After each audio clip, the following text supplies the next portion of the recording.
Welcome to episode 150 of the Grip Strip podcast, and welcome to season 4 as well. Happy New Year, happy 2023 to you all the listeners and supporters of the GSP.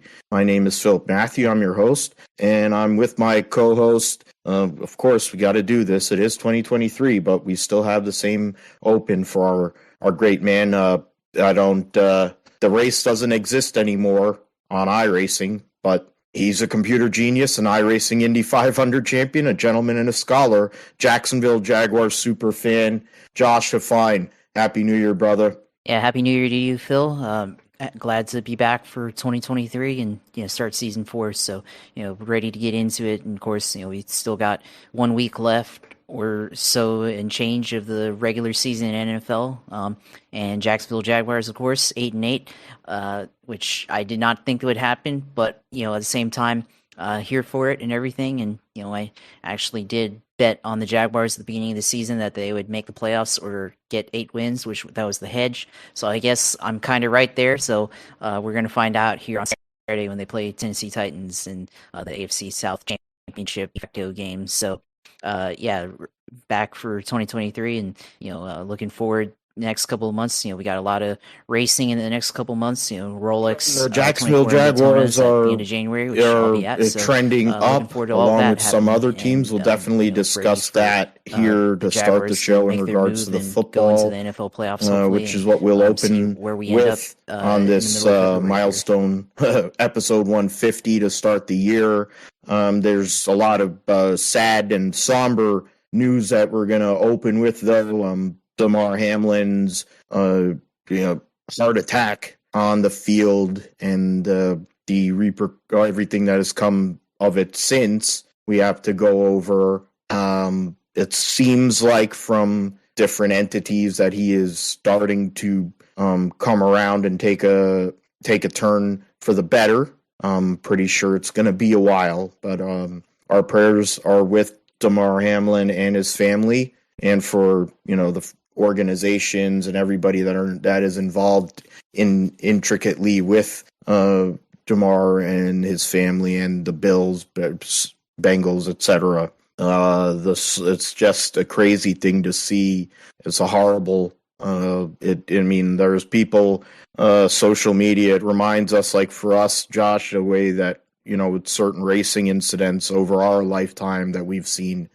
Severe racing incidents and not knowing what's going on and the silence and the fear and all these things. Like it brings things back into perspective for sure. And another thing that brings perspective is the loss of Ken Block, the man who created DC Shoes, the man whose Gymkhana videos are known worldwide, so popular that there were people questioning. I was reading a story about him on motorsport.com, possibly going and testing a Formula One car way back when, and they were questioning his validity of being able to get a credential like a VIP pass at the Canadian Grand Prix, and they go and bring him. He gets the VIP pass, and more people are freaking out about Ken Block, and this is going back 14, 15 years ago than the drivers of the day. Ken Block was worldwide. When you're able to make all the connections and business connections he made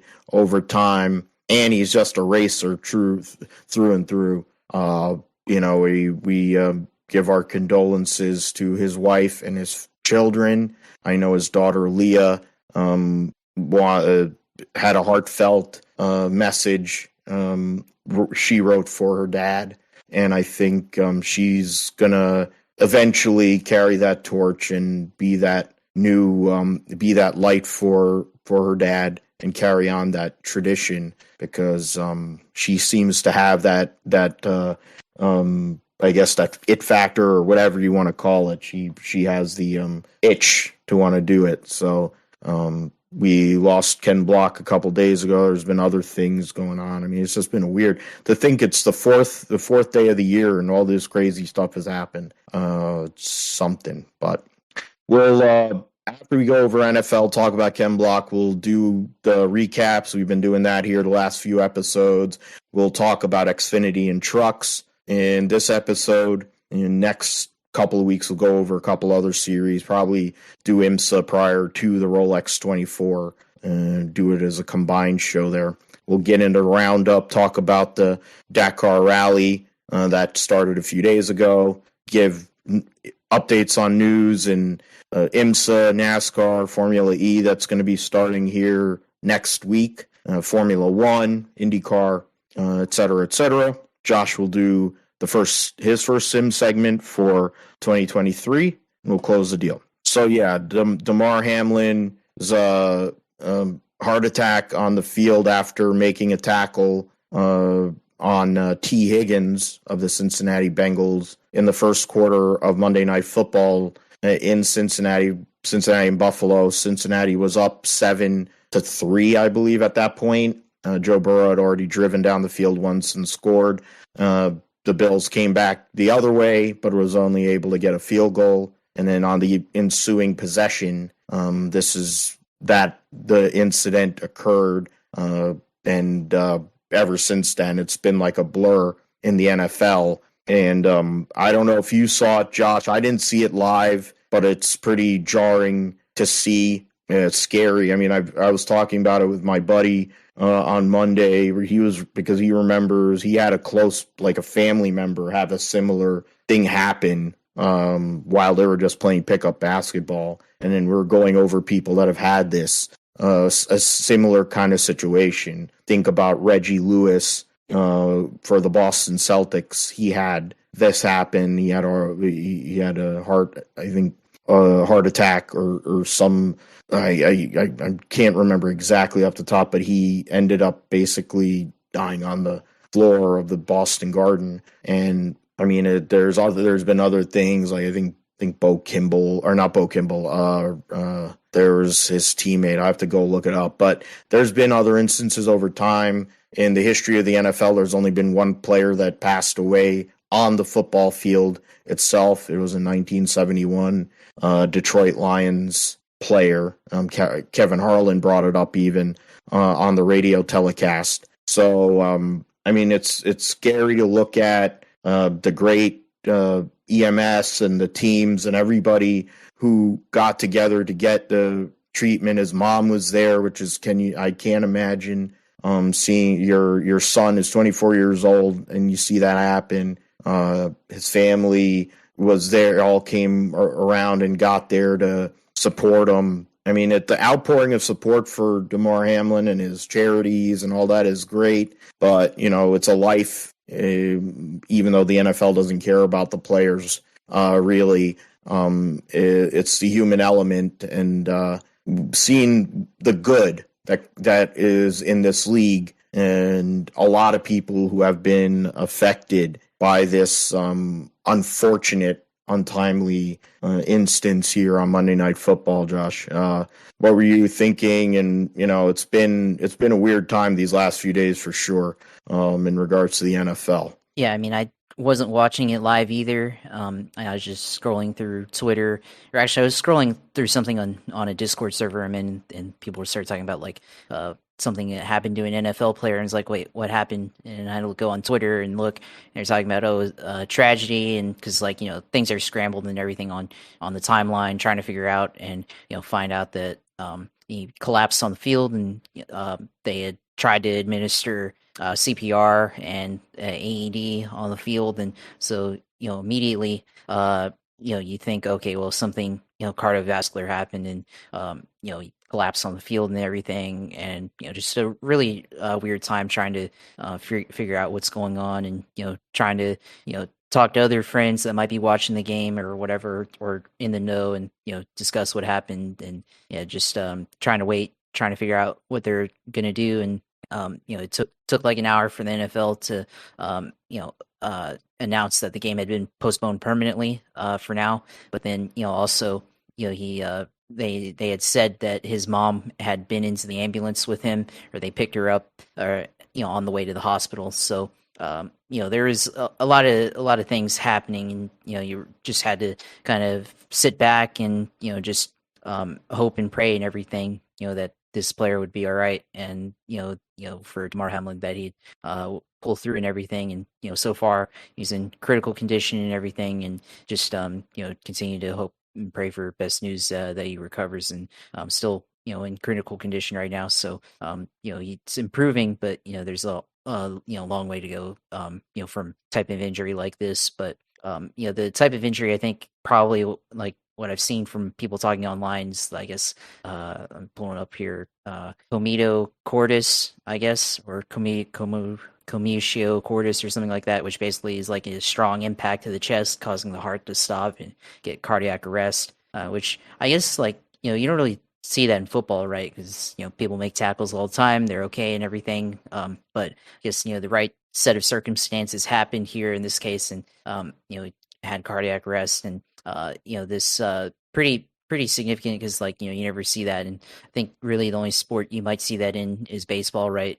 Pitcher or somebody, or ball player taking impact to the chest from 90-mile-an-hour fastball, or from a hit, or base hit that comes back to the pitcher, another fielder or something like that. So or that's like the only issue or instance where you might think of something like that happening in maybe other sports too. But yeah, a player collapsing on the field doesn't happen. The fact, even like you mentioned earlier, in basketball and other sports, it's even rare. And we have a unique perspective, being that in motorsports we've seen things happen where crash takes place and driver doesn't get out, and you become concerned with the type of injuries that could have happened, or a potential fatality happened. We've seen a lot of things in motorsports, death of Dale Earnhardt, Justin Wilson, Ayrton Senna, all these drivers who were, in motorsports and passed away, or even people that survived, like, Ryan Newman, which I saw in 2020, with his crash at the Daytona 500, and other drivers that, you're just waiting for him to get out, or for the rescue workers to pull him out, from the car and take him to the hospital or whatever. So just a situation where you can only hope for the best, and hope and pray that the person is okay, and that they'll pull through. So they're continuing to monitor the situation, of course, and of course the game got postponed, and kind of leaves the balance in the air for the playoffs. I mean, we have to talk about that and everything. In the moment, you don't want to talk about it, but after it happened, I mean, of course, people like Skip Bayless got dragged on Twitter, and rightfully so, and we don't have to talk about that here anymore. I mean, it's already been said and done, so I don't really feel any need to discuss that. But the fact of the matter is, playoffs could be delayed. I mean, if they decide to play it, like, or resume the game after week 18, then of course maybe that delays the playoffs by a week, and then could remove the bye week before the Super Bowl or something like that. So could be possible where they could decide to abandon the game or something like that, or move on from it in some capacity, or however they decide to do it. So that's certainly a possibility as well there too. But I mean, it was going to be a game that could have decided the seeding for the for the number one seed. For the Bills, I think this would have up the number one seed, or secured it, something like that. And then I think for Bengals, since the Ravens had lost on Monday Night Football or Sunday Night Football the day before, they could have won the division, I think, there, if they had won that game. So that's a lot of balance that still has to be figured out and everything. So we'll have to go through it. But just a weird situation, and I don't think anybody wants to be in it. But on the other side, people giving out love, prayers, support for Damar Hamlin. Of course, people raising money for his charity online, which he launched in 2020 for giving away Christmas toys and gifts for children and everything. And now people found that GoFundMe page, and millions of dollars have been donated, hundreds of thousands of dollars from the players and everything have poured in. Russell Wilson, Tom Brady, other people who have, Andy Dalton, I think, as well, who have donated to his charity. And so just in the aftermath of this, just a lot of positivity and support going towards this man. So, just continue to hope and pray that he. So all we can do, it's day by day. Hopefully, but certainly, we will be able to see life after Damar Hamlin again from this and everything. So, and we'll just have to go we through it. pray that it is in a manner that he can live. First of all, would hope that that's the case, but then also just that he can have a life. He can live his life. That's first and foremost. I mean, you brought up a lot of the deaths in racing over the years, those big accidents, and then okay, yeah, all right. So I mean, it's a what was I gonna say? I had the names. It's like Hank Gathers was the guy in college, and his teammate Bo and best friend Bo Kimball. They made a big run in the NCAA tournament. They were supposed to be a great team. It was like not San Diego. What team it was, but he passed away. Chuck Hughes was the Detroit Lion back in 1971 who passed away. And then I was talking about Reggie Lewis, who had a heart incident on the floor at the Boston Garden and then passed away later on, just practicing shooting around. A couple months later. I mean, it's just it's those kind of things. Like it can happen in an instant. It's like how you think about Dan Weldon's incident, his untimely passing, and how literally he was just biding his time, and he went from biding his time running in essentially the back of the pack to what ended up taking place within a couple of seconds. It's just crazy how that happens, and it's really jarring and rough. But the hope that Damar Hamlin will be all right, and in the long run, that's really what matters first and foremost. But since we are going over all aspects of this, I mean, we're going to get into the fantasy perspective of it. We're going to get into what the schedule may look like. Josh already mentioned that. Charles Robinson on Yahoo Sports already brought up what essentially are the two options. One is, which it seems like they're leaning towards, is a total cancellation, and their playoff positioning will be based on the win-loss percentage versus teams that have a full 17-game slate like the Kansas City Chiefs. So that's one aspect. And then, or as Josh, you mentioned, a week moving it back to where what essentially that would mean is the Super Bowl, the week, like they used to have years ago. I've known it with 2 weeks in between the championship game and the Super Bowl. I've also known it with 1 week between the championship and the Super Bowl. And personally, I don't think it's that big of a deal. Do it that way, get it moving, let's get things going. I think that's in my mind, the more palatable thing. You can build up the playoffs that way too, and to give them enough time, give both the Bills and the Bengals enough time. It can also make a difference in regards to results for people who are playing fantasy. I mean, I know fantasy doesn't really matter, but for those who have a piece in there, if you're in a final trying to win, that's something that has to be looked at. They haven't made a determination yet, but we will see what happens. In a more positive note, Josh's Jaguars put a whooping on what likely will be the number one pick in the NFL draft, the Houston Texans. Trevor Lawrence didn't have to do anything. I mean, his replacement at Clemson, who got benched this year, could have been the quarterback of the Jacksonville Jaguars. I think they would have still won.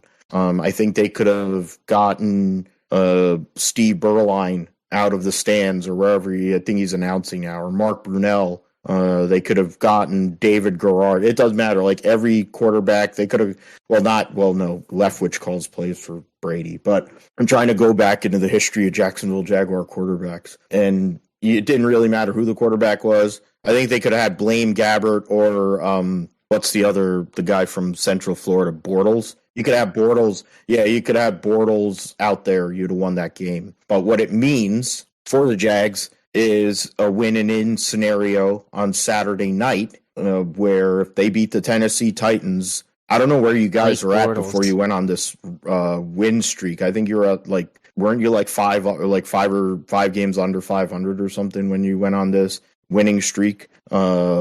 Essentially, they were nowhere. Nobody thought they were gonna win the division. It was like another rebuilding season. But all of a sudden, Josh, I guess it works the same way as the algorithm. He had a idea of something that was going to come that most of us didn't think, that the Jags were going to win 8 games, and they have a strong possibility of winning 9 games with Tennessee playing Josh Dobbs at quarterback for a second week in a row, and of not 100% Derrick Henry, a lot of injuries on the Tennessee Titans, and not much of an offense to speak of. But I guess, Josh, it's the thing. I know who you're going to pick in that game, but what do you think?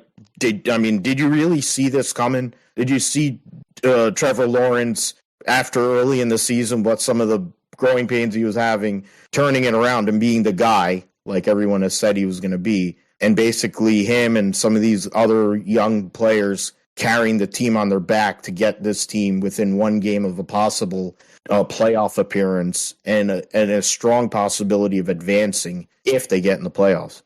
I mean, so for me, I had thought at the beginning of the season, based on how they played in the preseason games, the 2 preseason games that they played in against the Steelers and against the Browns, that they could move the ball pretty well in those games, and I thought they look kind of good, and it could happen, and I knew that they're going to be pretty competitive, and so why not? Let's put in a bet, and they hedged with 8 wins because I was like, well, if they don't go in the playoffs, they're going to have 8 wins. That I don't think 8 wins will get you in the playoffs, but 8 wins to me would be reflective of a pretty competitive team, on record. And yeah, they're there. I mean, didn't predict that they'd get to 8 wins like this, but I thought they'd get there. So I mean, I hope they get a 9th win, because then that gets the playoff bet. Although I was kind of secretly hoping that they would actually lose on Sunday to the Texans, and then I'd still have the wager on both ends, and if they got the win, then they'd win and the playoffs, so get both bets in there. But I mean, I didn't bet a large amount of money or anything like that, just a $20 bet on both ends. So I don't even know. I have to look at my gambling account there and see. I haven't even looked. I basically made an account, put that bet in, and then bet on the first game of the season, and haven't opened it since. So I have to look on there. But I didn't think after they lost, they had the 5-game losing streak after the London game, when they had that loss there to the Denver Broncos. I did not think that they would. Well, I didn't think it would be really likely anymore, although I still had a little bit of hope. It's like, they'll figure it out.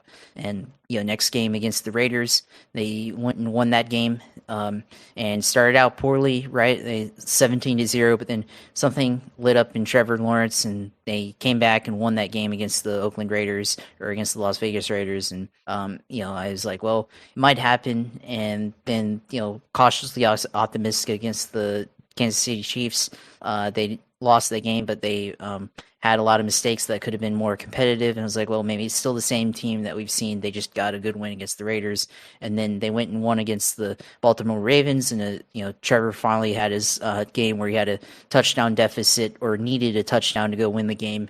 And he finally did that and won in the last minute. And I was like, okay, here we go. This team can make the playoffs. And that's where I started looking at the playoff scenario chart and seeing, okay, what are the different scenarios, how we can make the playoffs, and started, doing the, thing where you simulate all the way up to the playoffs and seeing where the seeding lands. And I was like, well, probably going to be division. And, they had the game against the Detroit Lions where they played poorly.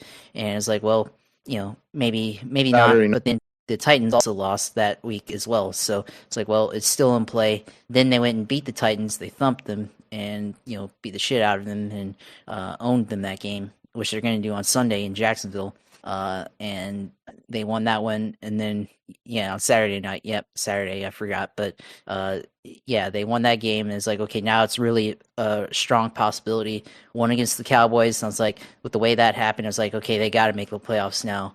And since then, they defeated the Titans, they defeated the Jets, and then they defeated the Houston Texans very handily. So it's all right there in front of him, and they control their destiny. And even if they do, I mean, I guess there is a possibility if they lose, but then they're going to be depending on a couple of other games, and don't want that to happen. So rather it happen with a win. So I think Saturday night we're going to see a Jacksonville Jaguars win against the Tennessee Titans. So probably they've been saying it's probably going to be the biggest regular season game in the history of the team, which not going to argue that considering senses for being the first draft pick this year. Last year, Urban Meyer disaster. 2020 only winning one game. The Jalen Ramsey saga the year before in 2019. 2018's disappointing follow-up to the AFC Championship run in 2017. So the lead up to this, I could agree with that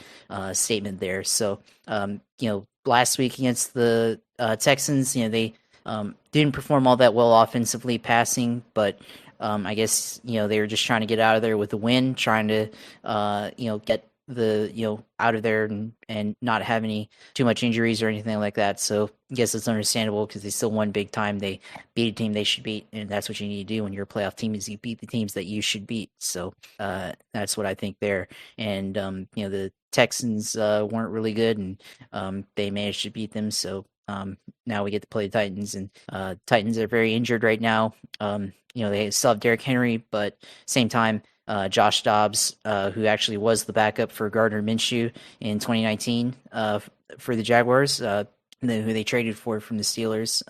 He's not really that great of a quarterback, so don't think really have to fear him. And they didn't really have any offensive threats besides Derrick Henry, so for their skill positions. So I think it's going to be an interesting game. Should be exciting. And, I think Jaguars again come out with the victory and they win the AFC South for the first time since 2017. So, and, they'll be the fourth seed in the playoffs. And, by my projections, the San Diego or LA Chargers go out and win their game on Sunday against the Broncos. Then it'll be Chargers at Jaguars in Jacksonville, which Jacksonville beat the Chargers back in week 3 in Los Angeles. So it'll be a rematch of that game in Jacksonville. So should be interesting, and should be a good playoff game there if that happens. So, really excited, and, it's something. I mean, that's one thing both of our teams have in common. We somehow or another lost to the Denver Broncos, which is one of the worst effing teams ever. It seems. Glad to be here for it. And, phony Russell Wilson at quarterback on Saturday night. But Jacksonville, we're gonna see on Saturday. We'll definitely tell you on episode 151 if Jacksonville won. Hopefully they do, because I don't think Josh is going to want to do episode 151 if the Jaguars are not in the playoffs. I would venture to, the way that the Niners season has been, down to Mr. Relevant now and Brock Purdy, and he's played at a very high level. This last week against the Las Vegas Raiders was definitely a struggle across the board, but some of the players definitely showed up. Couldn't stop Devontae Adams. Jarrett Stidham looked like Tom Brady. It was ridiculous. It made me. It's probably part of the reason why I drink. The reality of that game, I was really worried they're going to lose the game. But Purdy made plays. Brandon Ayuk made plays. Christian McCaffrey has been an absolute. He's a stud, in the voice of Charles Barkley. I mean, right now they're in the mix for the number 1 seed since the Philadelphia Eagles dropped a second straight game with Minshew. He didn't play as well as he did against Dallas last week against who did Philly play? Was it New Orleans? Yeah, I think it was New Orleans. Yeah. So that was, New Orleans. That's their signature win of the year, trying to keep Dennis Allen employed. Marshawn Lattimore comes off of the injured list and gets a pick 6. So tells you how big certain players can be. Yeah, they played the Saints. Philly now is in a race to get the number 1 seed, likely will, because the Giants are going to be playing people that work at the American Dream more than likely than any of their actual players, because they can't move. They can't go either way. They're going to be the 6th seed either way. After locking up their first playoff appearance in, I think, 6-7 years, something like that. The Niners have a chance. They'll play Arizona. Arizona's on their 4th quarterback, David Blau, whatever. They played some other guy, Trace McSorley, a couple weeks ago on Sunday Night Football. Couldn't complete a pass, really, of any value. Then they moved on to Blau, and then they'll be playing them this week at home. And we'll have a home game the following week. Who that'll be against, to be determined. Giants, it's either more than likely going to be the Giants, if not everything stays. Or right now, actually, they're the 2 seed. They'd right now play whoever wins the Sunday Night Football, theoretically the last regular season game of this season, of the 2022 season, which would be Green Bay hosting the Detroit Lions. Whoever wins that game will be the 7 seed in the playoffs, and the Green Bay Packers are on a heater. And Detroit it's insane. They were 1 and whatever, and it looked like Motor City Dan Campbell was going to get fired. And then all of a sudden, a light switch went off for them too, and now their offense is insane all across the board, especially with passing. Though they weren't that great last week, because I'm on Ross St. Brown, didn't really do much. But running game is there. Motor City, I mean, their defense can be a sieve. The Carolina Panthers exposed that a couple of weeks ago, gave themselves hope, and then promptly last week against Tampa Bay weren't able to do any of that and help Tom Brady out after what has been one of his worst seasons of his career, make another playoff run and win another division. So, I mean, it's interesting. There's a lot of things that can take place here in terms of the NFL playoffs. I mean, I know that obviously for Damar Hamlin, as I mentioned earlier, is the biggest concern, and we'll see how all these players handle the situation for sure. So right now, I'm just going off of NFL.com's current lineup of playoff seeding. The Kansas City Chiefs are the number 1 seed at 13-3. They'll be playing the Raiders, who had their great game against the Niners, but weren't able to come through. Bills and Bengals are 2-3, and the Jaguars and the Titans are going to play for the 4 seed,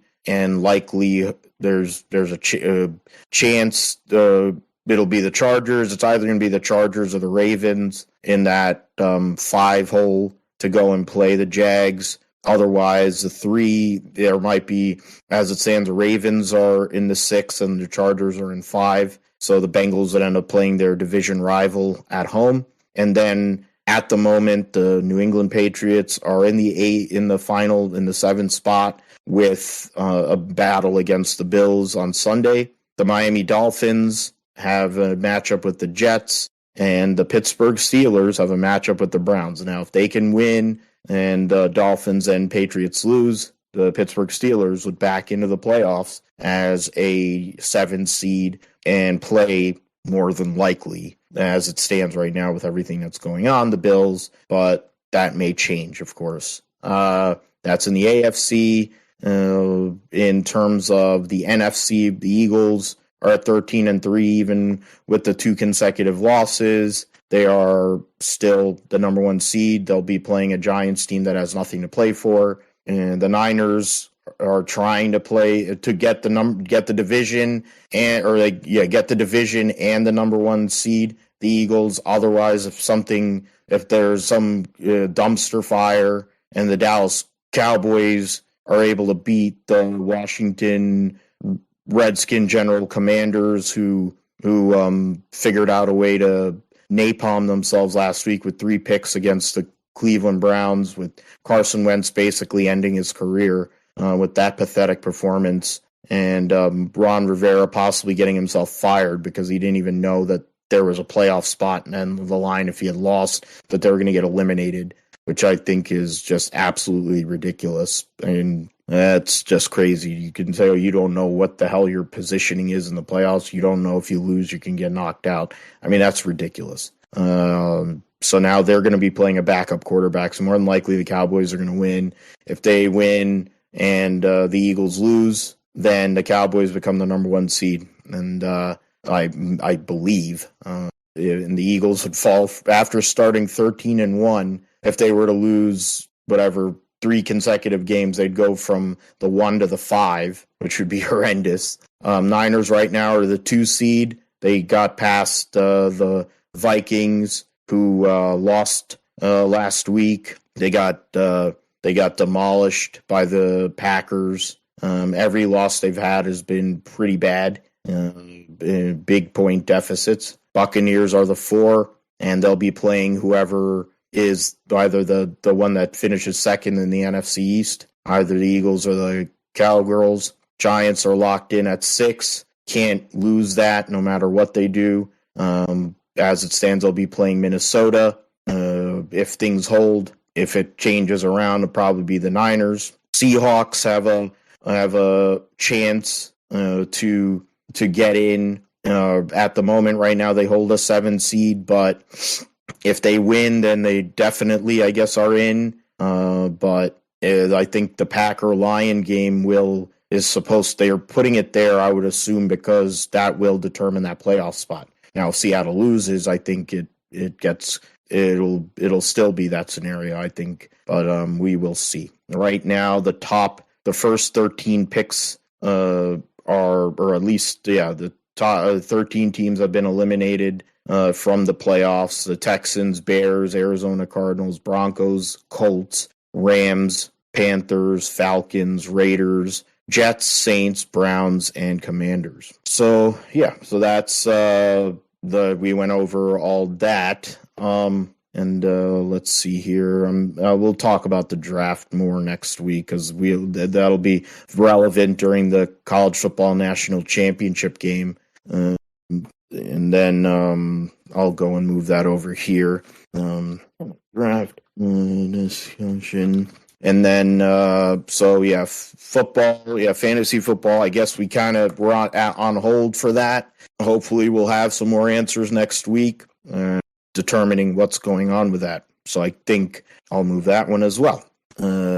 Because right now, Josh, depending on the scenario, Josh is in a close battle with Jeff in our league for 3rd place. I'm losing pretty bad to Wilson in the final, but I had 4 players in the Monday Night Football game, which was looking like it was going to be a shootout. And so that's where you're out. Yeah. So, so we'll definitely know more by then next week. Yeah, I think for sure. Yeah, I think for your team, you let's still have go a chance. over before we move on and talk finished, about Ken so Block. I'm getting 4th. Josh, we get into the schedule for this weekend because they made, as we already mentioned, the Jaguars and Titans winning in on 8:15. The first game will be Kermit the Frog versus the Raiders. Raiders at Las Vegas, so Stidham will get a second start.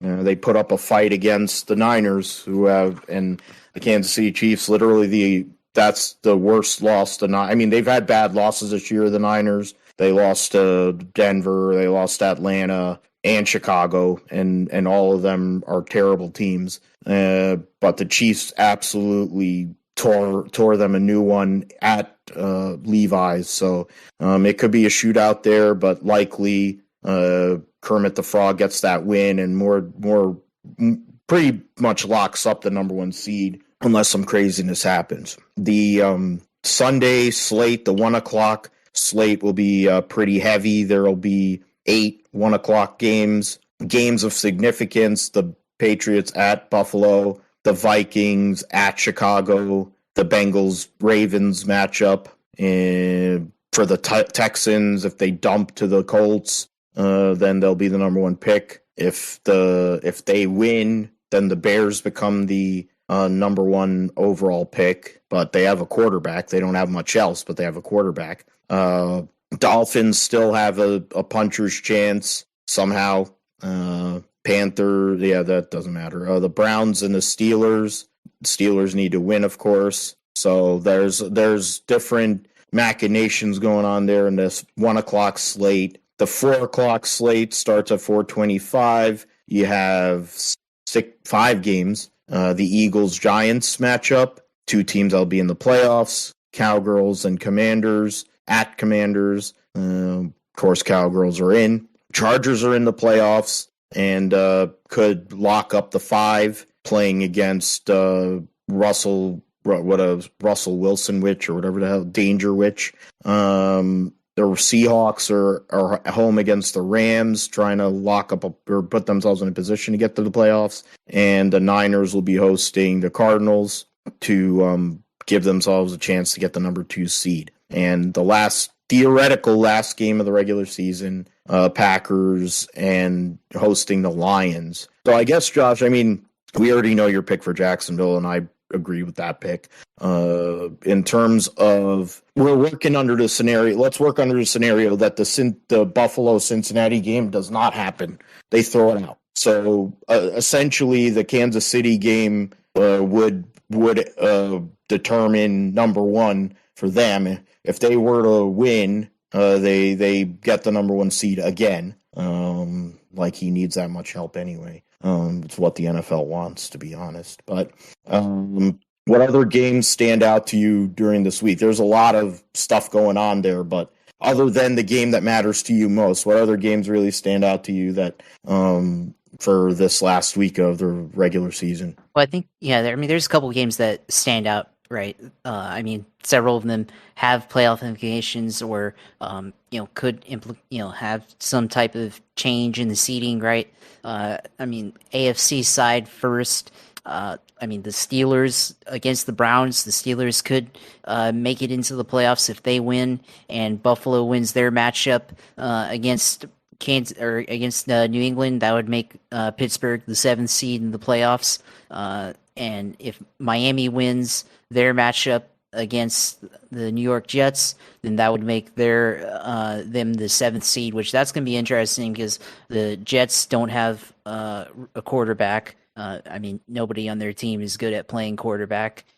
Even though Mike White might look good, he ain't really that good. The Dolphins, of course, injured. Tua's injured right now, and they've been struggling without him. Teddy Bridgewater also injured as well, so that could be a potential issue there. And if the Browns beat the Steelers, and that puts the Jets or the New England in the playoffs at 8-9. In New England, of course, if they win against the Buffalo Bills, then they get in as the 7th seed. So yeah, a little bit jumbled up there, but the scenarios all kind of play and complement each other there for the 7th seed.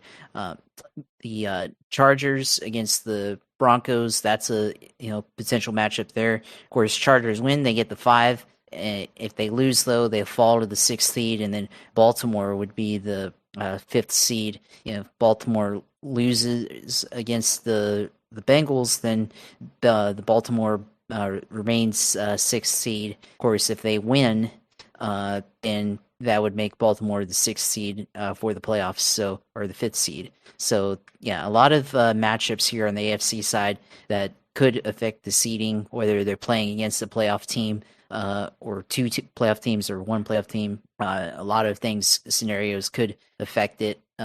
Not really concerned about the Chiefs or the Raiders. The Raiders, I think the Chiefs take care of business. The Raiders don't really have much to play for except for their pride. So I think the Chiefs probably will take that game. The other games I talked about, Steelers, Browns, I think Steelers pull it out. They seem to be well coached. They have a lot of momentum on their side. Kenny Pickett, I don't really trust him as a quarterback, but he's doing enough to win the games, and they complement each other as a team. I still expect the Bills to win against the New England Patriots. The Bills, of course, rallying. I think they're going to rally off of the Damar Hamlin situation and come together as a team and be stronger and everything. So I think you'll see Buffalo play with a lot of inspiration and everything for their teammates. So I see them taking that matchup. I see Chargers taking the Broncos in Denver. So it should be an easy matchup there.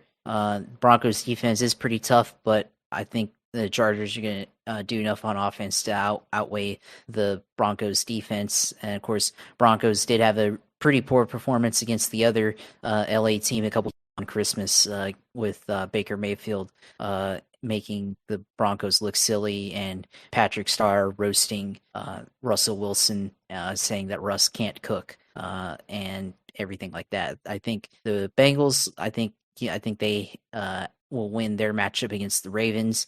Ravens, of course, bit of a situation there with Lamar Jackson having been out the last couple of weeks. Tyler Huntley in the game right now for the Bengals, but he hasn't really played all that well. And the Bengals or the Ravens, the Ravens seem to collapse in the fourth quarter a bunch. We saw that back with Jacksonville in Week 12. So of course they've had plenty of other games where they've dropped in the fourth quarter. I think the Jets will defeat the Dolphins. I think even though they don't have quarterback either, I think they have a strong defense, and I think they'll outweigh whatever offense Miami brings on Sunday, and I think they'll win their matchup and eliminate Miami, who I think at midway through the season, I think we would have thought that the Dolphins would have been in the playoffs. So it's tough matchup there, but I think Jets go out on a win to close out the season. And then the NFC side, you have on Saturday, well, they're not playing on Saturday, but you have the other matchups, of course, the ones that really matter on the NFC. There's not as much, I think, that really matter as far as like who could win and get in. Of course, if Seattle wins, then against the LA Rams, then they are in the playoffs. Green Bay wins their matchup against the Lions, then they will eliminate the Seahawks based on tiebreakers and be in the 7th seed. The Lions win their matchup, then Seattle still makes it in. But if Seattle loses their matchup, then Detroit becomes the 7th seed in the playoffs. So you have that there. I think Philadelphia, I think they can still win against New York Giants. Looking at it right now, I think they still have the better team, even if Jalen Hurts still is out with an injury. I think they lock up the number 1 seed officially. You have Washington, who was eliminated last weekend against Dallas. I think Dallas takes that one. Should be pretty easy. Washington, of course, Taylor Heineke benched. Carson Wentz was in the game last week. I started him on fantasy, which is a bad decision. I don't know why I did that, and I even picked up Sam Darnold, who I originally intended to start, but I thought projections would outweigh the matchup, so I was wrong there, but I think in this matchup, Dallas takes over Washington. 49ers against the Cardinals. I think Cardinals lose that one. San Francisco wraps up the 2nd seed. Of course, if the Giants win, then San Francisco becomes the number 1 seed, which could be possible. The Giants on a roll. They'd like to win to close out their season and have a lot of momentum on their side. Could end up happening, which could make the Eagles fall all the way down from the 1st all the way down to the 5th seed. So strong possibility, or not a strong possibility, but definitely a good chance that could happen. But I think Philadelphia pulls it out in the end. Last one, Vikings at Chicago. I think the Vikings are the fakest team in the league in the NFC. What I mean by that is, for the record that they have, they're pretty weak, and we've seen them in losses against the Cowboys, against the Packers, where they lost big. And despite their record, I think and the comeback that they had against the Colts, I think they. I'm not going to say that they lose, but I wouldn't be surprised if they lost. Especially Justin Fields, he's a very dynamic quarterback, and they also have David Montgomery in the backfield as well. But I'm just going to assume that they win. That doesn't change the seeding. It shouldn't. So we'll see. How they play, but I don't favor the Vikings at all in the playoffs. I just don't think that, they really are any good at all. And, the other matchups don't really matter. Tampa Bay at Atlanta, you may as well sim that one in Madden. Just give Tom Brady a week off before he plays his final playoff stretch, more than likely, if he decides not to come back in 23. Panthers at Saints, that game doesn't matter either. So, I think, a lot of these games matter for the playoffs, but, the important ones are the ones that are still, teams still in contention on both games. So, of course, Jacksonville defeating the Titans. So, should be an interesting Week 18, and then we'll see what the league decides to do with the Bills Bengals game and what the outcome of that will be, if they continue it or they decide to forfeit or consider the game completed or something to so that they can figure out the season. Yeah, definitely. I mean, I was just looking up Niners scenarios. So, we'll figure out what they do if they can go and and win, we'll and Philly somehow or another loses to on Monday after the Giants, who aren't going to be playing anybody of value for more than maybe a drive or two. Then the Niners win, they can be the number one seed. Otherwise, more than likely they'll be the 2. And it's either, we mentioned all the players for the 7 seed, the Seahawks, or the winner of the Sunday Night Football matchup. And it always seems to be the case. I honestly, Aaron wins in this time of year. I mean, they were showing the record. Him and LaFleur, I think they have a really crazy good record in December and January. So, I mean, it's a great story for Detroit. I think there's some good building blocks there. Personally, wouldn't mind seeing Detroit in one way. I also know that it would probably be a better matchup for the Niners than either the Seahawks or the Packers, largely because of the mobile quarterback. Yeah, the Seattle line sucks ass, but Geno Smith has been one of the better quarterbacks over the season. His completion percentage of any quarterback right now in the league, I believe. So that's one part. And then, of course, if Aaron gets it, then, the Niners and the Packers seem to play each other every year. So that would be one thing. I was trying to look at the scenario of they play the 16-game season. Essentially, right now, if the Bills and the Cincinnati Bengals end up winning and they finish at 13-3, and Kansas City wins, Kansas City's the number 1 seed no matter what. If Kansas City somehow or another dumps to the Las Vegas Raiders on Saturday afternoon, then that puts them back into the play to where the number 1 seed could move, whether it's Buffalo or Cincinnati at that point. And then also in that sense, that would make the game against that Monday Night Football game moot, and all the other fantasy things and all the other stuff that goes with it would go away if Kansas City loses. Now, if they win, I think they're going to have a real problem trying to justify telling the Bengals and the Bills, who are both really good teams, no, we're not going to let you play. We're just going to cancel your game, when you could be the number 1 seed and have control and have the possibility of making Kermit the Frog come to your house. I think they're going to end up having to play that game personally somewhere, and they're going to have to move everything back. Other than that, Josh already went through all of these. Jags, come on. That game should be over before the fourth quarter.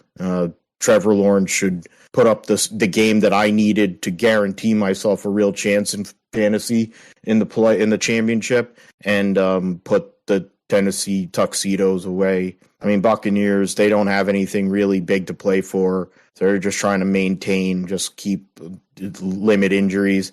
Bills should win that game. They'll be motivated, as Josh said. Vikings are a fraud, but, the Bears are horrendous. But Justin Fields has played pretty darn good.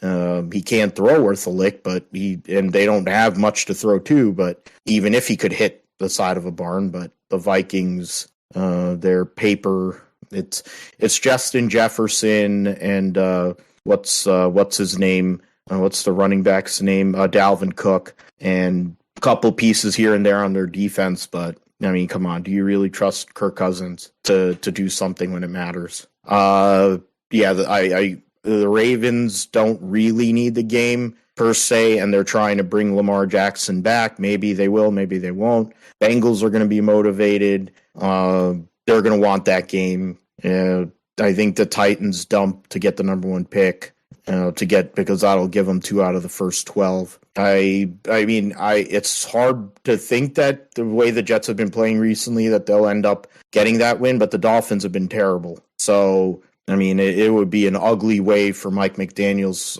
first season in Miami to end, but it's got that feeling like what Josh was saying.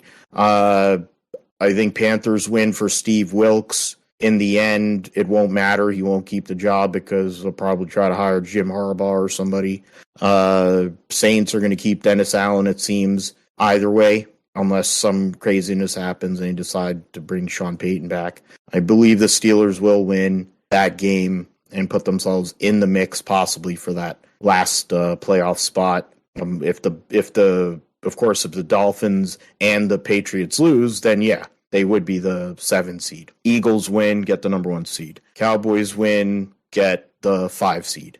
Chargers, come on. It is a Charger. It is kind of like a Charger thing that they would go and lose to Danger Witch, but it just doesn't. I don't really think it passes the smell test. I think the Chargers hold up here and then they shit the bed next week against Jacksonville. Seahawks, they should beat the Rams, but who knows? Niners should beat the Cardinals, but stranger things have happened. They have dumped to really bad teams this year, but this would be the worst. Other than getting killed by the Chiefs, it would be the worst loss they've had.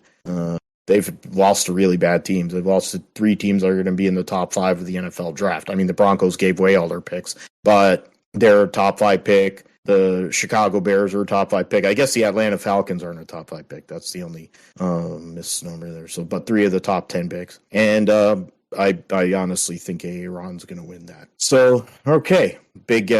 Spent a lot of time on the NFL there. We'll get into it more next week in episode 151. So let's get into the racing. And the first piece is the passing of Ken Block. And it's weird in the sense that I think it was on the 2nd, and Michael Schumacher's birthday was the 3rd. And you think about how both of those great motorsport icons, in Michael Schumacher's case, we have not heard or seen him in a long, long time, ever since his accident, skiing accident. And Ken Block passed away because of a snowmobile accident a couple days ago. And the outpouring of emotion and so many people talking about it, and all the people in motorsports that have been affected, but he transcends, and that's one thing, Josh. He transcended.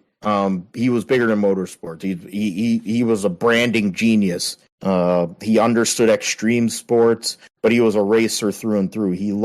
He could go, and he was in the culture of the X Games culture. He was a big part of why that grew, but he also understood, dirt bikes. He also knew about skateboarding and bike, what do they call those bikes? The ones that like Matt Hoffman. BMX. Yeah, so BMX. That kind of thing, freestyle BMX, and then all that. And then he first started with the Gymkhana videos. He was a Subaru BMX, guy. He was rallying on the side. Then he really got into it more and more, to the point where, along with his Gymkhana videos, he was with Ford for many years and utilized Ford products in those videos, including the Unicorn Mustang, which is one of the coolest vehicles ever. And he made the Huna truck, which was also insane. He drove the Mustang on Pikes Peak, which you're combining 2 amazing things all together there. And recently he was able to go, a few months ago, he made a connection with Audi, which he talked about it in his videos, saying that Audi and the Quattro is what made him a racing fan and a rally fan. and then he got to drive it in Stuttgart, and that type, or what is it, the Group A or Group B rally cars, those insane cars back in the 80s. And he got to drive the e-tron, Audi e-tron car that they built specifically for him to do what will end up being his last Gymkhana video, which he did it in Las Vegas and other places. It's just insane. But it's a big loss to the motorsports community, and it's a big loss, I mean, obviously to his family and his daughter, Leah, the heartfelt message that she wrote for her dad. And I know that he's looking up above for his whole entire family and his wife and the rest of his children. But I know that Leah's gonna go out there. You could just see it. She's more laid back and very, introverted, but I think she's growing as a lady, and the confidence that her mom has to go and, keep everything together. I think she's gonna give her that confidence to go and say, hey, you can do this. Dad believed in you, but so do I. That's the way we live. We're the Blocks, and we're gonna go out there and we're gonna show them what's going on, and it'll be a great thing for her. I think it was something, Josh, that the last post he made, Ken Block, on his Twitter feed was about his daughter and her Project Quattro, that she's been driving her going to be her daily driver. And I think there's something to that. It's interesting how that worked out. But Ken Block is going to be missed in so many different areas of our world as racing fans. But he's just the man himself. He's a great man. He's a great character. So many people loved him, and his passion for the sport is generally unmatched. Yeah, I mean, he was a very influential person in motorsports, and he will really truly be missed. Of course, he was very legendary. I mean, I didn't really follow his career per se, but I mean, I know about his Gymkhana videos, and those were really cool. Watching those, I hadn't watched them in a while, but I remember watching a while ago, seeing some of his videos and stuff, and it was really cool what he was able to do. And he was also a huge rally star as well, and so he could do multiple things behind the wheel of a race car, drift car, rally car. So I think he'll truly be missed. And that was another, of course, we talked about the Damar Hamlin injury, and this was a really surprising thing to see, and of course, lost in a snowmobiling accident. So just a unfortunate loss, to start the year in the world of motorsports. Someone who was extremely influential, and a lot of people I'm sure copied or tried to were influenced by him, drifting and doing other things, just the world of motorsports. Someone who's influential. I think everybody in racing posted rest in peace, and their thoughts on his or their mourning his loss. So just someone that was very legendary, of course, and associated, of course, with Monster Energy for most of his career, Ford, the Ford Fiesta, Ford Focus, throughout his rally career. Although I think he did switch back to Subaru, last couple of years. So he, someone who's just legend in that sport. But also, in the action sports scene in general, of course, founded DC Shoes, which I actually did not know he founded that company, but I wore a couple of the pairs of those shoes back in the day when I was growing up. So I knew about him and everything. Like I said, didn't really follow him too closely, but he's a name that when you see rallying and drifting, and is a talent that you can appreciate because he was really good at what he was able to do. So he became famous through his videos and everything, and being good at what he was able to do. And I think there's going to be some unfortunate tributes loss, to and Ken I think Block as we go on here in the next few weeks when I would think especially when the clash happens at the Coliseum, whether it's on Keebler's car or certain other people, Monster connected. Of course, the Supercross season will be starting this weekend, which I just remembered. So the Super Motocross season is going to be starting this weekend, so there will be tributes to him there as well, all over for sure. And so we'll see what happens with that, to give the credence of what kind of man he was, the great business, great racer to the core that Ken Block was. All right, so we'll move forward, try to get more positive. It's been a kind of rough start to the first episode here. We'll get into the trucks and Xfinity. I guess we'll start with trucks. The truck series last year was kind of a hit or miss kind of deal season, but in the grand scheme, Zane Smith with Front Row Motorsports moving to that organization after driving for GMS.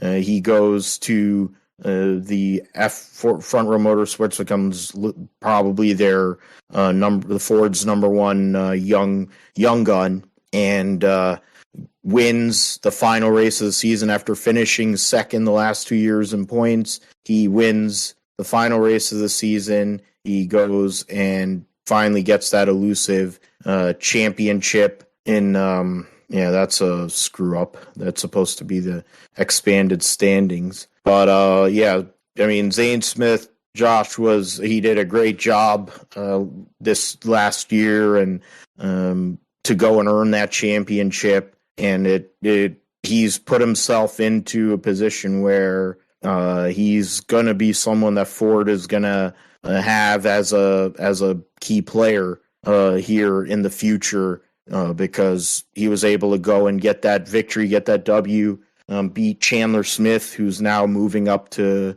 the Xfinity series. Ben Rhodes and Ty Majeski will stay as teammates at ThorSport. Those are the four that made the playoff, and they'll be driving Fords this year in 2023. So there'll be more Fords out there. Be nice. But Zane Smith did a great job last year to go and finally get that elusive championship. Yeah, Zane Smith, of course, had a great season in 2022. He was a contender in 2021, and second in points to Ben Rhodes, and then announced as the driver of the number 38 in 2022, and scored first win in Daytona, or fourth career win in Daytona, first of the season, and he held off Ben Rhodes' championship rival from the year before, but just a good win, and then kind of became a road racing guy throughout the year. Won at COTA in this year, won at Kansas. Someone that really came into his own this year in the truck series, and just was able to get the finishes that he needed to be a contender throughout the season. Clinched the regular season championship in Pocono. Ran well throughout the year.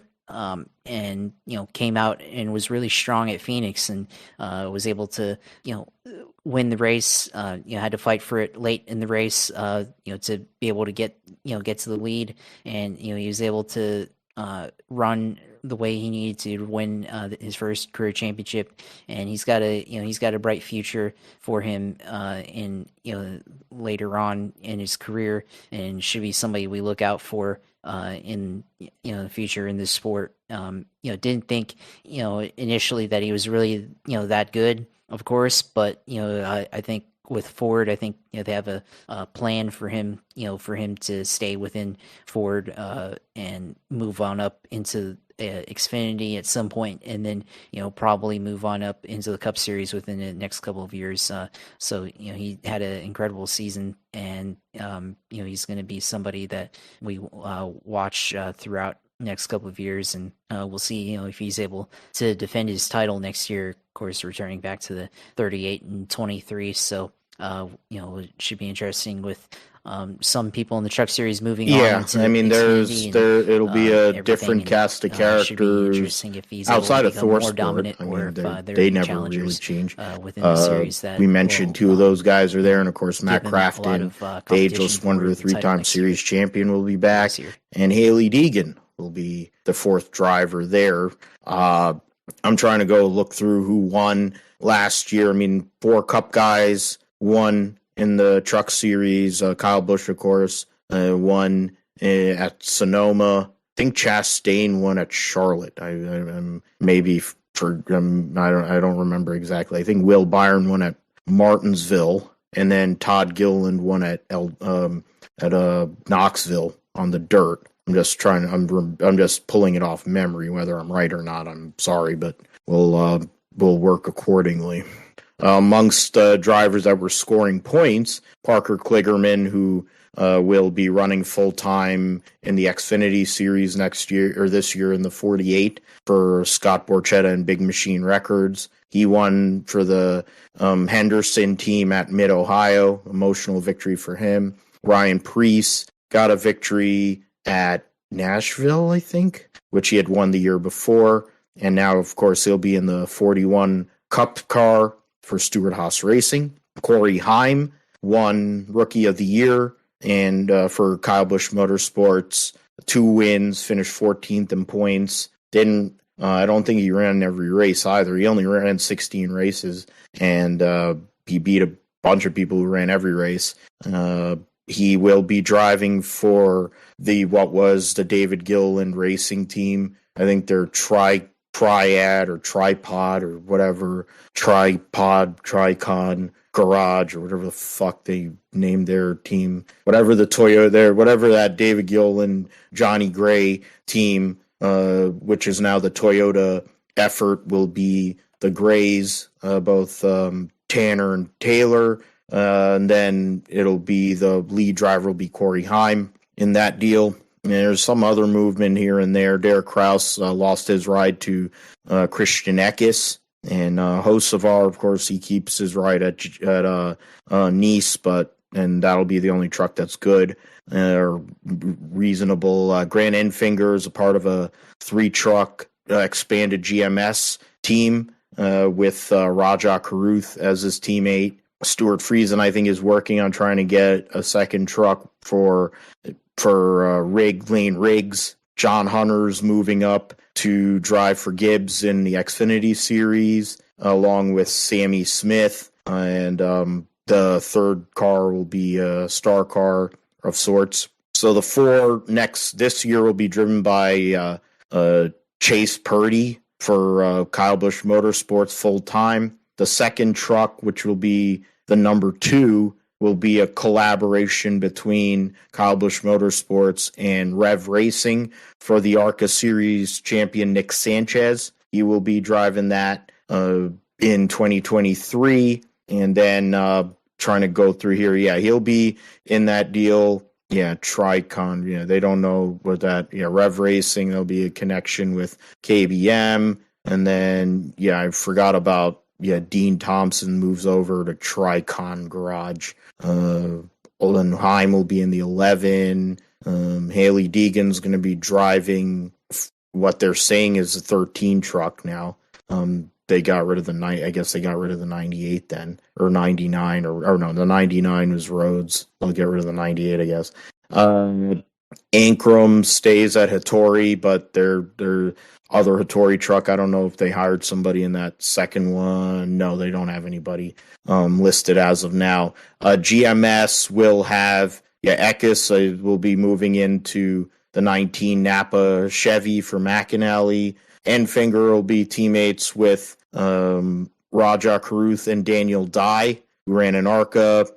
Jack Wood will go to the what is the I guess the 51, or I'm trying to 51 will be a part-time driver in the 51 Chevy with Kyle Busch. And let's see who else is full-time. DiBurrito will be back. Jake Garcia will be a second truck for McAnally this year.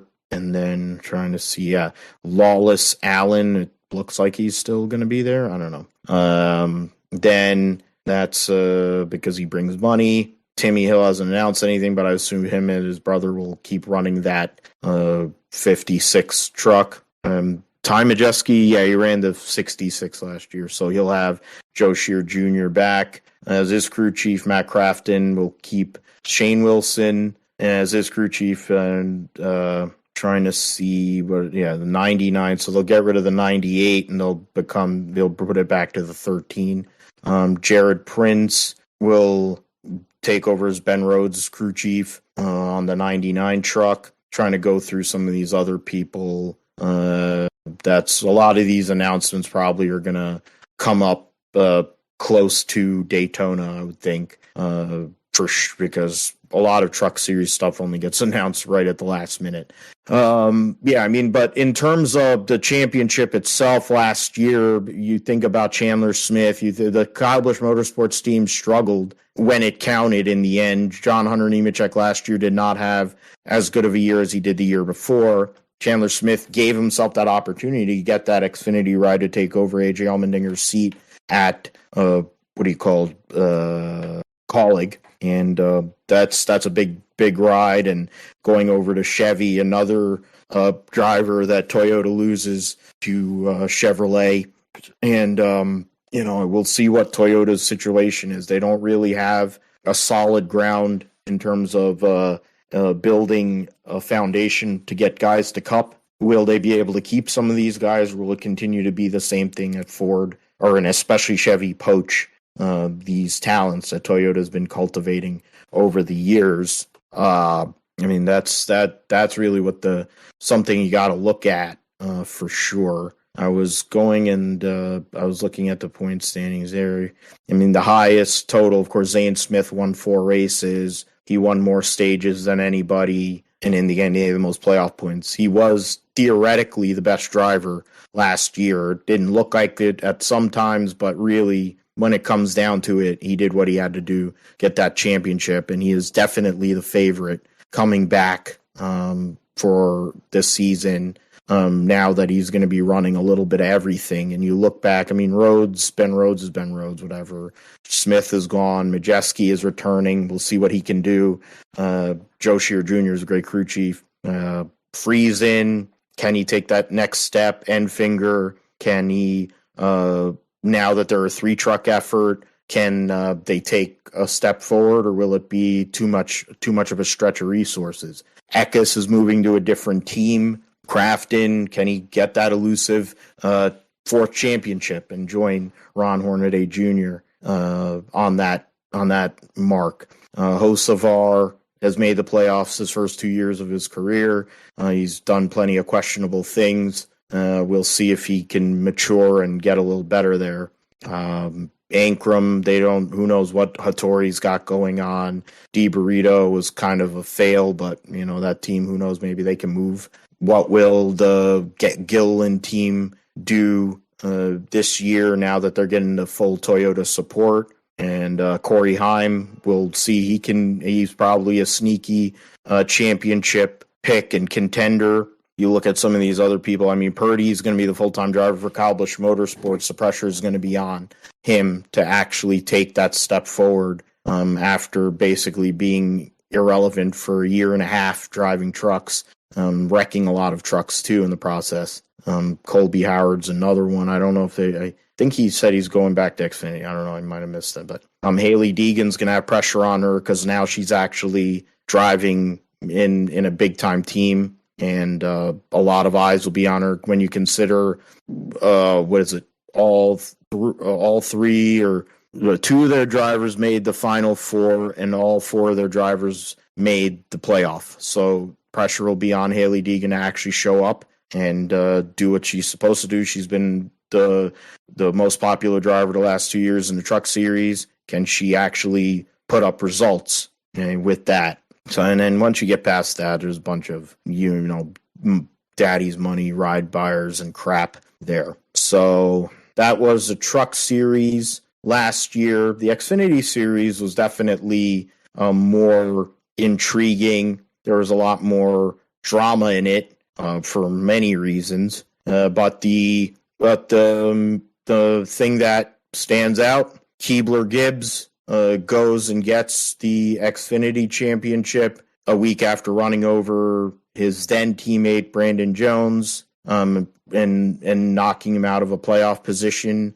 And then he goes out and wins at Phoenix to get that championship. 7 wins, 10 stage wins, and he becomes an Xfinity champion in his first season. So he's got an ARCA championship and an Xfinity championship, and he will be taking over the 18 car. It'll be the 54 for whatever reason. I don't know why they gave him the 54. I don't know what the connection is to him.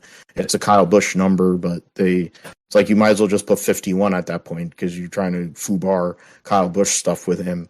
The untimely death of his father was huge after the championship, like hours after his championship victory. But Ty Gibbs will move up with his arrival in the Xfinity Series. Noah Gragson, who won the most races last year with 8, won the most stages, had the most playoff points, but when it came down to it, he wasn't able to close the deal. He kind of spit the bit, which is something that Noah Gregson's been known to do, along with vomiting. Justin Allgaier hit the wall and finished third. Josh Berry had issues and finished fourth, but in his first full season to get into the Final Four, he won his way in, but Phoenix just didn't work out well for him. 3 of the top 4 were Junior Motorsports cars, and all 4 finished in the top 7. AJ Allmendinger, after a pretty good season, wasn't able to get into the Final Four. But in the end, you look at the top 5, 3 of the top 5 are all going to Cup this year. Gregson's going to be driving for Petty GMS, and Jimmy Johnson. And then AJ Allmendinger will be taking over full-time, driving the 16 in the Cup Series for Colleague to be a full-time teammate to his son there, Justin Haley. Austin Hill finished 6th in points. Mayer mentioned 7th. Buckshot Jones moves over to Junior Motorsports to take over Yagson's 9 car. And that 19 car is the star car now, I believe. The 18 will be Sammy Smith. The 20 will be John Hunter, or maybe John Hunter will be in the 19. I forget what that is. Hamrick, after winning the championship the year before, finished 9th.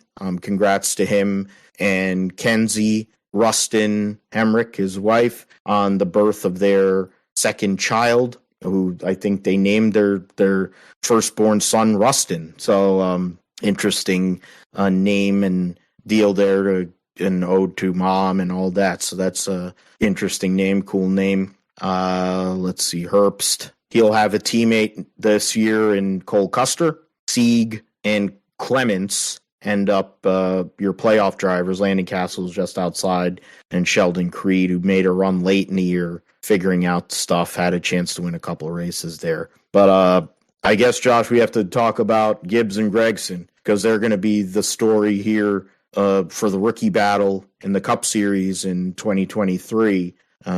2 guys that have been interesting, that have been controversial, and now they're going to apply their trade against the best stock car drivers, some of the best stock car drivers that exist. But what they did last year, winning 15 out of the 33 races, kind of speaks to their ability to compete against those big-time drivers. Yeah, with those 2 drivers, they dominated a good portion of the season last year. Early on, Ty Gibbs was the guy, and it looked like he was going to be the clear-cut winner for, front runner for the championship, throughout the early spring and, even into the, early summer, all the way up until July. But Noah Gregson had a couple of wins, at Phoenix and at Talladega, but he hadn't really established himself as a real contender, and until the late summer and then the early fall, where possibility of him becoming a serious championship contender, became a thing. The early part of the season, Ty Gibbs won at Las Vegas, won at Atlanta, and then won at Richmond. Of course, bumping out his teammate John Hunter Nemechek out of the way to do that. And then, winning at Road America.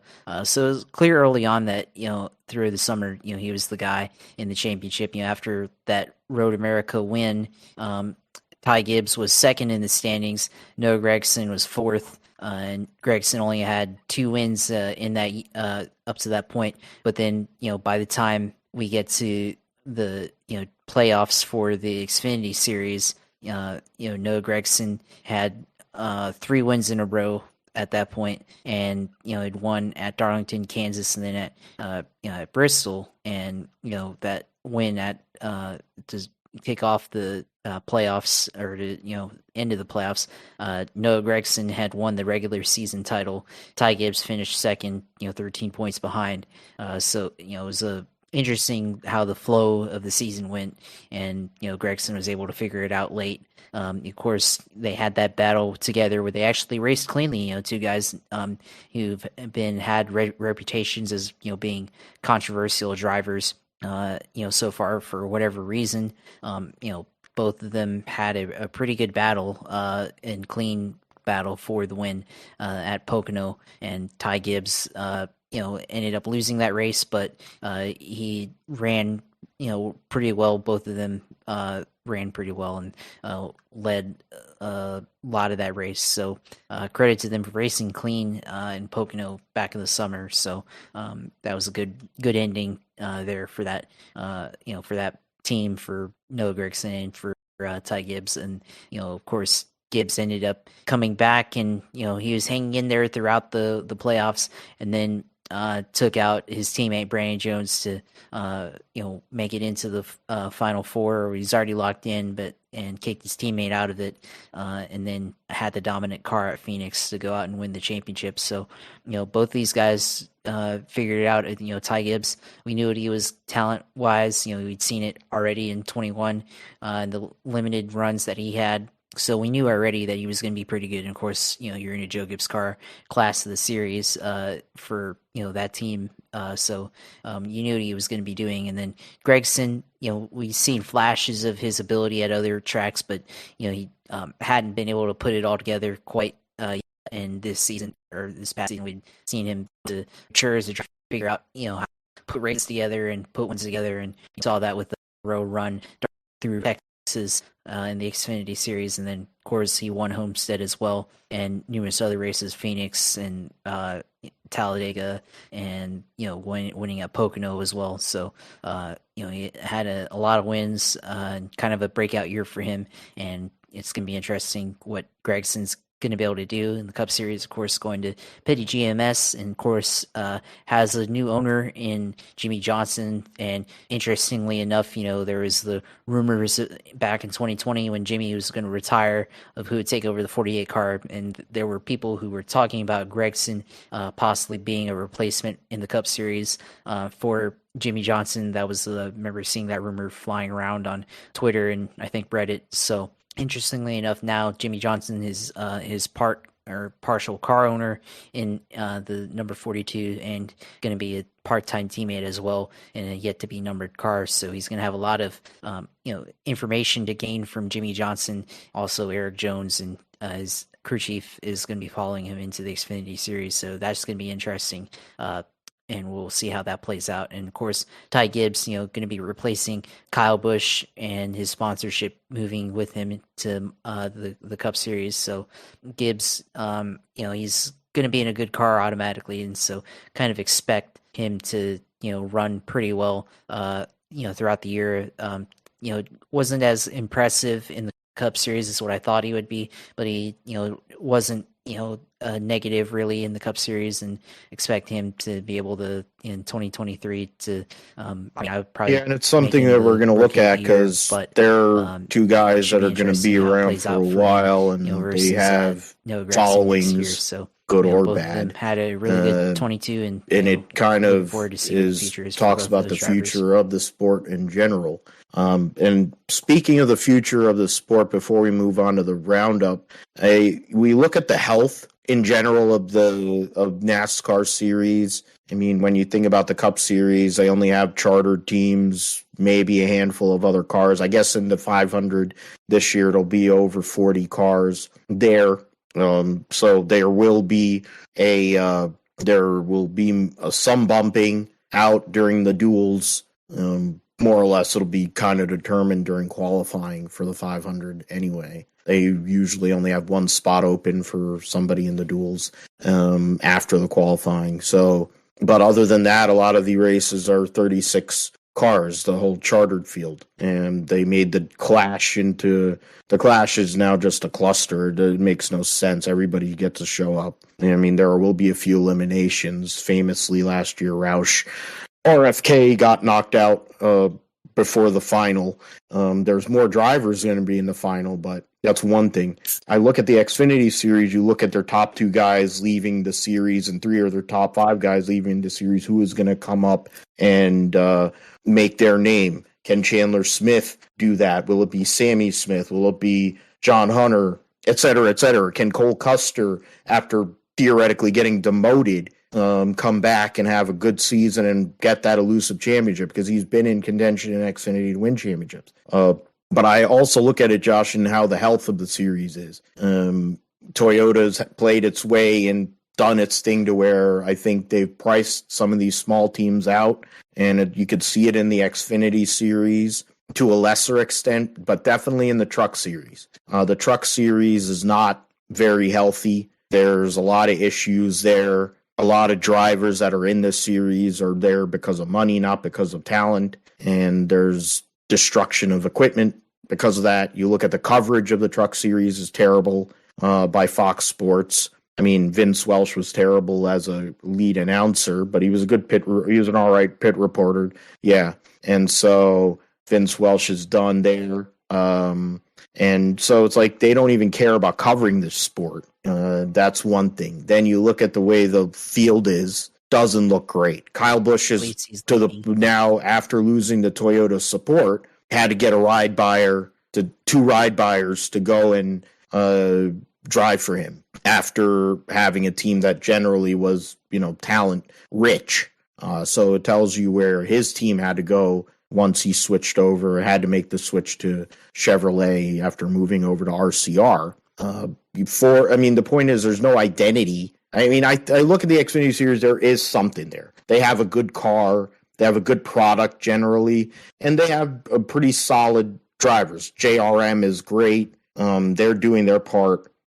Colleagues doing their part. So Chevrolet is strong with those 2 teams, and then you have RCR with Austin Hill and Sheldon Creed. So Chevy is set. Ford is actually in a better spot than they've been in years in the Xfinity series with Custer back in the series, and then there's some other Fords I think that have been added on. So there'll be more Fords out there. But the Toyota situation is, I think Sam Hunt's team will help in terms of numbers and quality, but it's something we'll have to see with that. But in terms of I think the health of Xfinity is okay, but they definitely could use some changes. I think the Truck series, Josh, is where NASCAR and ARCA and they really need to reevaluate what that series is about, and change it to back closer to what it originally was for and what it was for many years, for it to be viable and last. Because, Craftsman coming back is great, but they're not the same Craftsman that sponsored the first time. Craftsman is not, it's a company that's sold in different hardware stores. It's not Sears, whatever, that's running the series. They had all that money. Now it's a different entity, Craftsman. So it's not the same as what it was initially. So I think the health of the series for trucks is really concerning, if they want it to last long term. But what are your thoughts? I mean, on some ends, the series, and as a whole, not just Xfinity Truck, but Cup is healthy, right? But you see more contenders, right? But at the same time, there's a lot of consolidation in other areas, and you see talent moving up, like we talked about with Gibbs. You talked about with Gregson, they're moving up. And then, you have people replacing them, like John Hunter Nemechek going to the Xfinity Series finally. Parker Kligerman returning to the Xfinity Series after a long time being out of it. And there are new teams, right, being formed. or expanding and things like that. But at the same time, there's a lot of drivers or a lot of consolidation happening or could be happening. It's going to be interesting to see where the future is, and if we have some teams, we have fewer teams, but they're of higher quality versus more teams, but you have a bunch of lower quality drivers or team members or whatever. But right now it's an interesting time in the Xfinity series because you have guys who will be there for life, like Justin Allgaier. But you have Josh Berry, who is getting more sponsorship, but he might be moving to the Cup Series in a couple of years now, and likely Brandon Jones, of course, changing teams to Junior Motorsports, bringing sponsorship there as well with Menards. Chandler Smith, of course, going up to the Xfinity Series. So there's going to be a lot of talent moving around into the Xfinity Series, but it does look like it's going to be a lot of drivers who are going to be new competition in the series, so it should still remain fairly competitive, and it's going to give drivers that stayed in the Xfinity series for 2023 going to give them more challenges and things like that. But then like you talk about in trucks, it starts to get harder, and the talent pool gets thinner there. Kyle Busch Motorsports, of course, switching to Chevys and everything, but they may not run a number 18 car. They're downsizing to 2 cars potentially, and they have a third one that they're going to be satellite, running as a satellite team, but or with assistance and everything. But you have a lot of drivers here that aren't really good or haven't proven themselves yet. GMS, they seem to be expanding. They of course have a lot of money behind them, but at the same time, these drivers, they haven't proven themselves yet, or they are now getting their opportunity.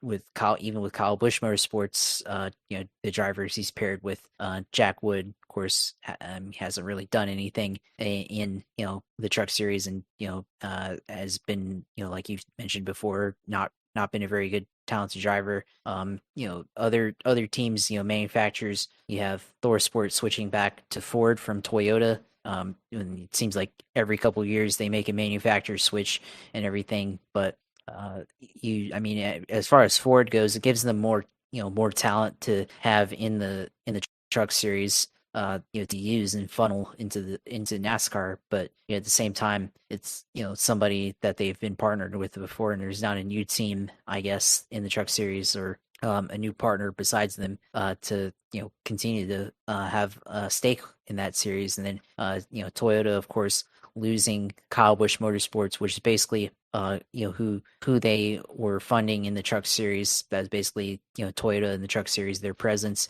But you still have other teams in the truck series run by Toyota, of course.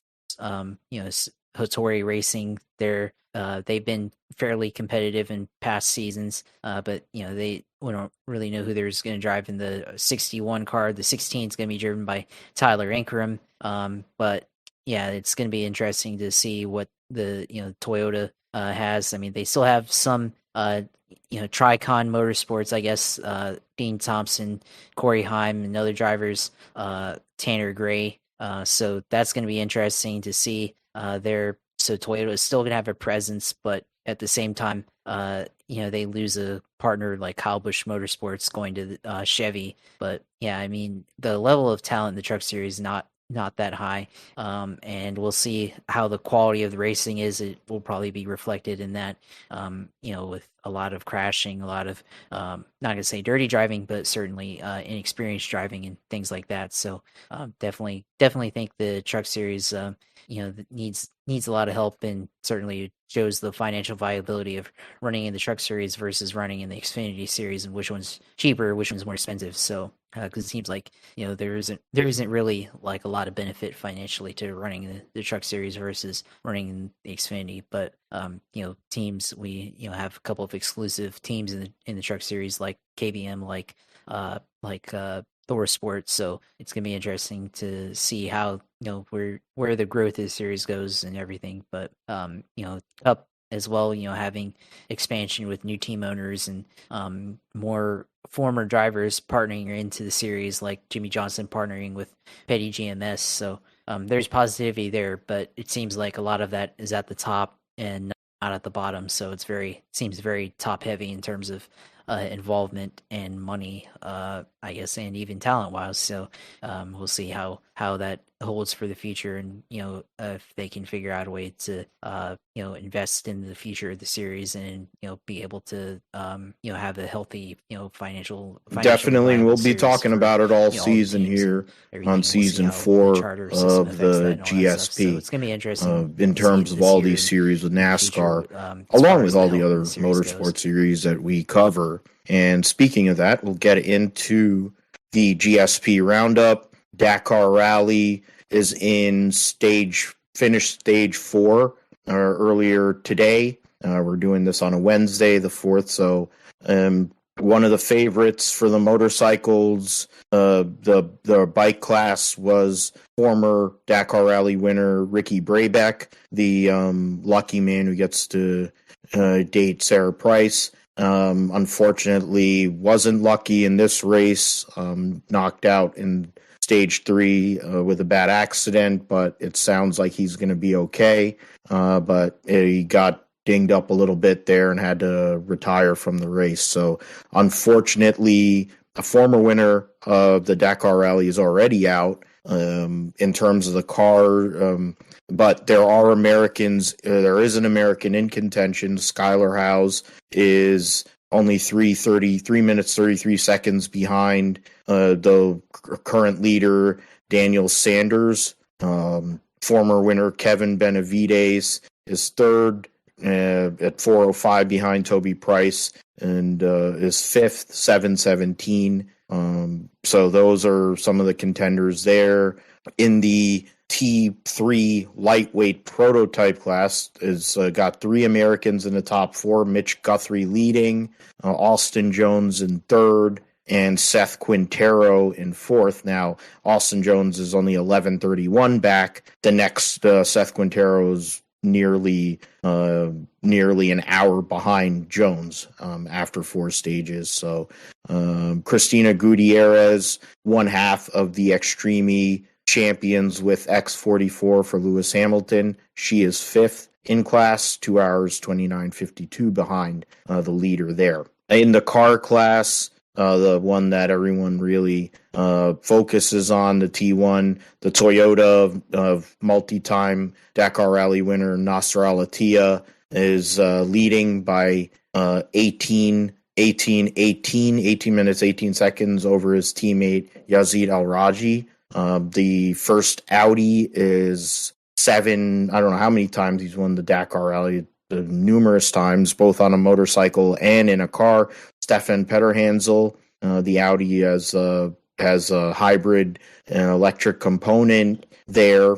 He's 18:52 behind. Carlos Sainz, Al-Attiyah's biggest rival, driving for Audi, is fourth, 32, nearly 33 minutes back. Former winner Janelle de Villiers for Toyota is 46:13 back.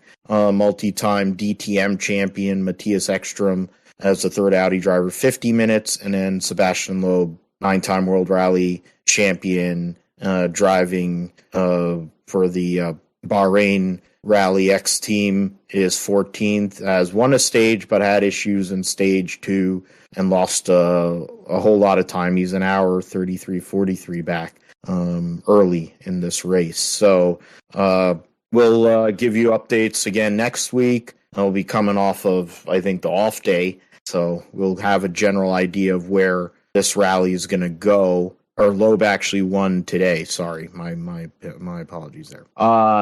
Moving forward, Rolex 24 at Daytona news. All these LMDH teams are preparing for their first race. Big talk about trying to get these cars to the finish of the Rolex 24. So much talk about if and how if it's going to be similar to what happened when they introduced those Daytona prototypes way back when, and a GT car one, or going back to the World Sports Cars when in '94 when they got rid of the GTP class. 94 the GTS Nissan 300ZX won the following year. A Kramer Porsche won the Rolex 24. So that took until 1996 until the World Sports Car actually won. So it won't be that extreme, I don't think, but who knows? We'll see what happens with that. However, there has been some news with Wayne Taylor Racing making a connection with Andretti Autosport. So eventually that Wayne Taylor Racing prototype team will move into the Andretti super complex that they're building. So that'll be part of it. That'll be a good influx of cash. Michael Andretti is involved in about $8 trillion. I don't know if the only series I don't think he's involved in is NASCAR. Otherwise, I think he's in every other freaking series that exists. Oh, he wants to be in Formula One, and Ben Suliam has brought that up. It says, oh, we're looking for teams. It's like, well, asshole, you had Michael Andretti and his legendary father saying, we're ready, we got the money and everything. And because of shitty teams like Slobber and AlphaTauri and Haas and I don't know what the other crappy team, Aston Martin. Those are the teams that really had issues. I mean, Williams sucks, so that they probably they don't really want to have them out there either. But there's so much money in Formula One. What the hell difference does it make? If an actual team that wants to be competitive and show up, wants to be there, have them come in. It'll be better for Formula One, honestly, having Andretti out there relative to having some of those teams that we have currently on the grid, in my humble opinion. But yeah, the big news was that tie-up between Wayne Taylor Racing and Andretti Autosport.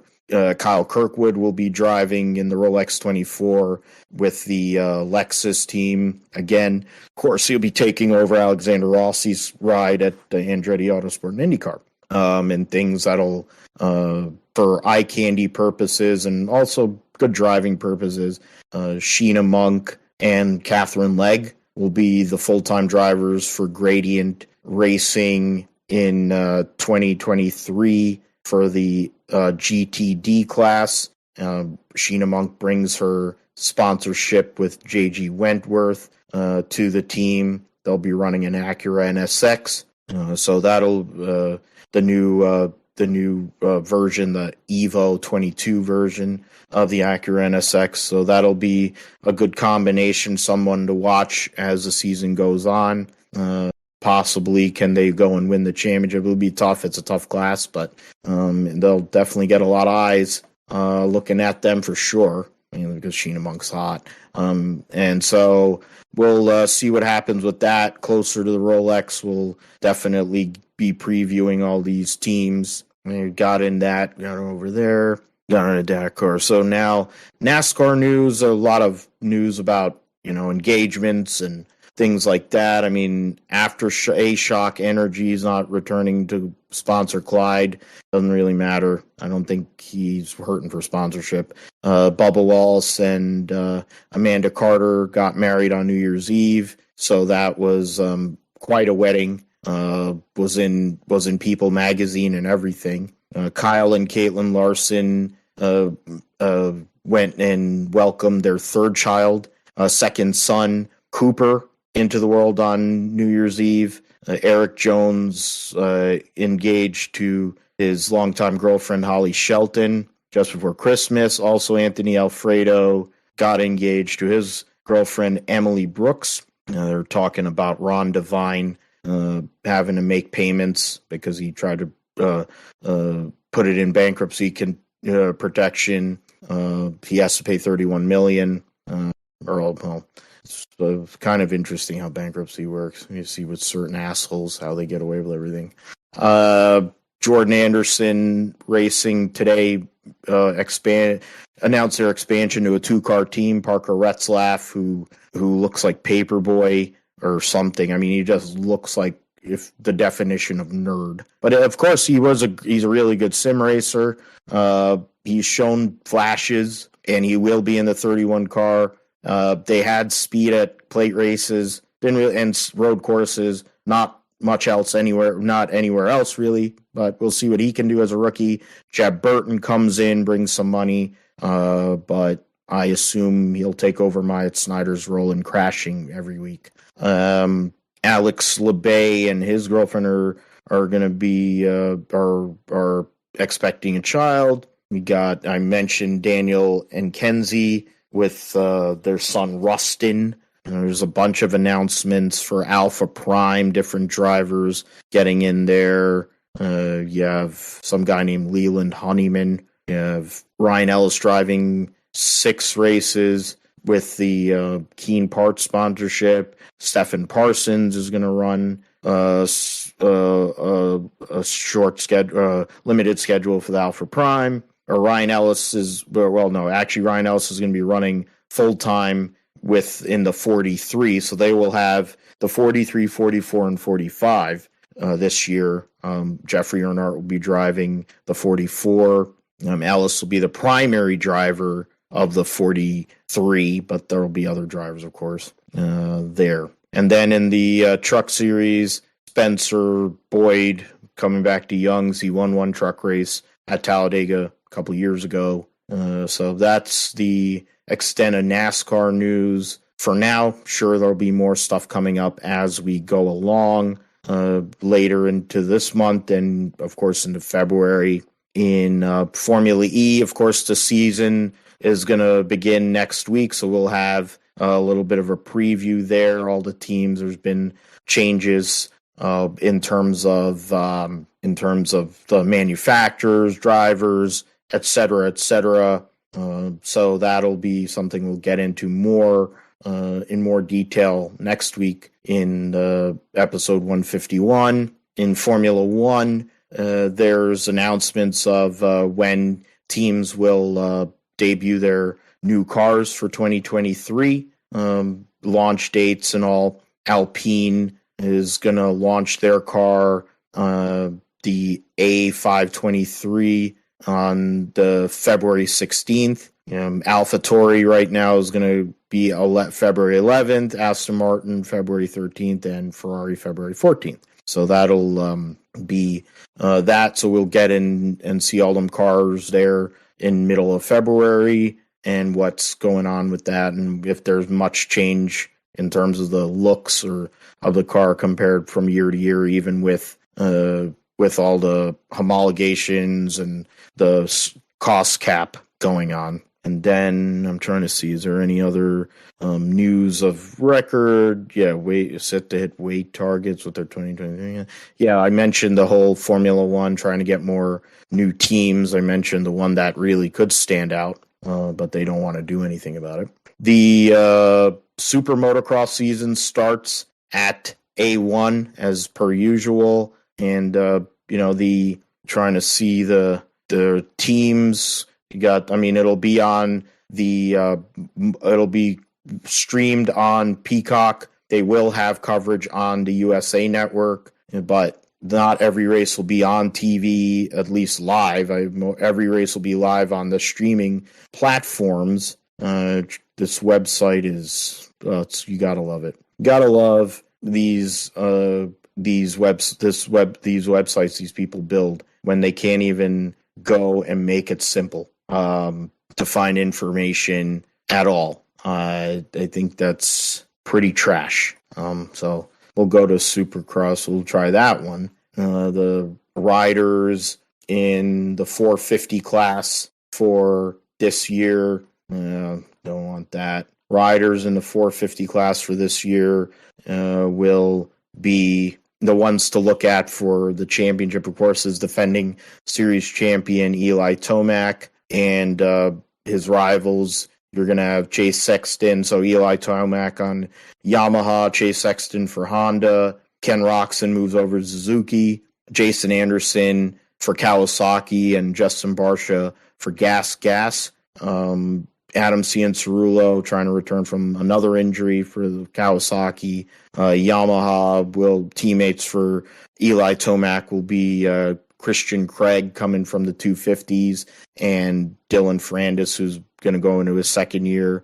Colt Nichols moves over to Honda HRC after winning the 21 East Championship. Malcolm Stewart, of course, is the lead dog at Husqvarna, and his teammate, Dean Wilson, one of his two teammates there. Former champion, two-time champion Cooper Webb trying to look for a bounce back on KTM with Aaron Plessinger and Marvin Muscan there. So those are some of the names that we'll be discussing. We'll see, will Eli Tomac ride after Supercross? Will he be done? Can Ken Roczen stay healthy and actually finish a championship? Will Malcolm Stewart finally win a Supercross race and get to that potential? There's a lot of things. Sexton's the number one free agent in Supercross, so there's a lot of moving parts there. There will be a lot of stuff going on right now. You're people to look at in regards to 250s a little bit deeper, and then who's going to go race where. Max Anstey's riding for KTM, Pierce Brown for Honda or Gas, Justin Cooper on Yamaha, Austin Forkner for Pro Circuit Kawasaki, RJ Hampshire for Husqvarna, Jeremy Martin on a Yamaha, Hunter Lawrence for Honda. Jet Lawrence, his brother, of course, is one of the future. Both of them have tons of potential there. People will watch Cameron McAdoo for Pro Circuit Kawasaki, Michael Mosiman on Gas, Suzuki Carson Mumford, Mitchell Oldenburg for Honda, Joe Shimoda, Kawasaki. That's a great name for a Supercross rider. Nate Thrasher. We'll definitely get into, we'll see who's going to be riding in the West for sure. The West teams, so 6 teams, 12 riders, 5 teams, 15 riders. Okay. So yeah, Anderson, Cianciarulo, there's 3 there. Rockstar Husqvarna actually will be Christian Craig and Malcolm Stewart. Honda will have Nichols and Sexton. Monster Energy Yamaha, Eli Tomac, Dylan Ferrandis, and then the Gas is Justin Barsha. Factory 250 class, Monster Energy Star Racing Yamaha has 5 riders. Monster Energy Pro Circuit Kawasaki has 4. Gas 2. Honda with the Lawrence brothers. Husqvarna 2. So that's what we'll see here, and we'll go into it more next week. See who won A1. So with that, Josh, first sim segment of the year. What are we looking at? I know with the changes of the Indy cars not being able to run the IR18 and the other cars, that brought some changes, but what else is going on in the world of sim racing? Yeah, I think so. For iRacing, you can still race the IR18, but they cannot brand it as the IndyCar iRacing IndyCar series, so it's still raceable and everything. But yeah, it's going to be interesting now with not having Indianapolis Motor Speedway on the official schedule. But there's still room for privately run races, and I think that's what the play is this year, or at least until they figure something out. I remember reading afterwards the iRacing stuff that with IndyCar and iRacing, that maybe by May they'll have something figured out, and the whole deal with motorsports games will fall through, and they'll just re-up with iRacing or something. I don't know. That's all just speculation, but that wouldn't be surprising. But as of now, no Indy 500 on iRacing officially, but there are other privately run series that could potentially do something. Which I heard this series or this league online called the Major Series, which they're a setup shop. They do a lot of privately run racing online on iRacing, and they have several events this year that they're going to be running online, privately held. One of them is the Indy 500, which they're going to be calling it the Speedway 500 to kind of differentiate from iRacing branding and everything like that, and the official Indy IndyCar branding and stuff like that. So still be called the Speedway 500, and it looks like, yes, it's the IR18 with Indianapolis Motor Speedway. The track shape is in the poster of the announcement of the race. So looks like it'll be that, and it'll be run sometime in April or late April, early May. So look out for that. They'll also be doing, looks like, something for Daytona at the end of February, January, or at the end of January, early February, and Grand Prix of Long Beach, another IndyCar staple race. Looks like they'll be doing something in August for that, even though the real Long Beach GP is traditionally in April. So that'll be interesting to see that. So that might be the play. That seems like a very competitive series, and of course provided setups, and they were one of the setups that I used when I did my iRacing Indy 500 that I won. I used a setup from that setup shop, so that might be the play there. As far as just regular iRacing this week, and potentially next week, pulling up a schedule and of events this week. I'm trying to pull up the schedule right now. It's still loading. iRacing series right now. Upcoming races in the road racing. Well, let's go with oval first. Start off with that. Pulling it up on my phone schedule here. The Open Wheel C, which is the official name now for the IndyCar series on iRacing. The international, Watkins Glen International racetrack. They are running at the old, the boot layout. They'll be running that race this week, that racetrack. So should be interesting running that car on the classic layout of Watkins Glen. So that should be interesting with iRacing. Let's see here.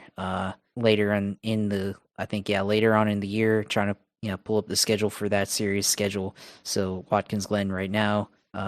In the past, you have, or the week after, you have Phoenix Raceway, the old Phoenix Raceway, and then Homestead, Atlanta, New Hampshire, Michigan, Twin Ring, Motegi, Pocono, and then Kentucky Oval. So a lot of these tracks, or all these tracks, are racetracks that IndyCar has raced on in the past. So it's still oval tracks that they've raced on, but are not currently on the schedule. So should be interesting on all these tracks for iRacing oval series on IndyCar. So that'll be interesting there. The Legends series, the 87 cars. Let me pull that one up. Let's see, where's the trying to pull up the thing here for this. Trying to look at it. Trying to get the schedule. Bear with me here. Well, I'll pull up the Cup Series schedule as well. It looks like Cup Series is going to be at Michigan, the old Michigan, before the repave. So that might be interesting. A lot of tire wear there. Pull up the, we reorganize this. Got that fixed series apply, C class, or no, looking at this. Yeah, the Legends Series 2023 season also going to be racing at Michigan International Speedway on the old layout, or old pavement. So that should be a good race. Always a good one for tire management.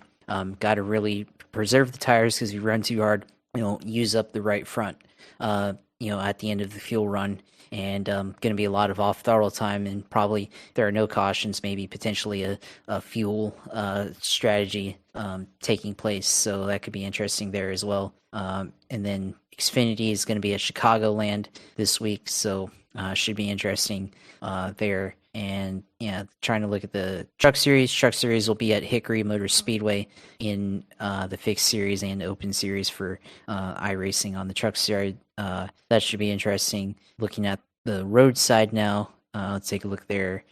Road Class B, Class D here. The Open Wheel Class D, so I guess that's the USF 2000 cars, will be at Road Atlanta. You've got LMP2s at Indianapolis Motor Speedway. Those cars, you've got the Dallara P217, so should be an interesting one there on the Indianapolis Motor Speedway road course. You've got, Touring Car Racing Challenge Daytona road course. Of course, 15-minute schedule or race time. So that includes the Honda Civic Type R, which I have, Formula D, the Rick Motec IR04. That's the iRacing exclusive Formula car that they've made, racing at Mount Panorama's Bathurst. So that should be interesting. Ferrari GT3 racing at the new French Magny Cours, racing there, the old French GP layout. That should be interesting. GT4 at Daytona International Speedway Road Course. That should be interesting as well.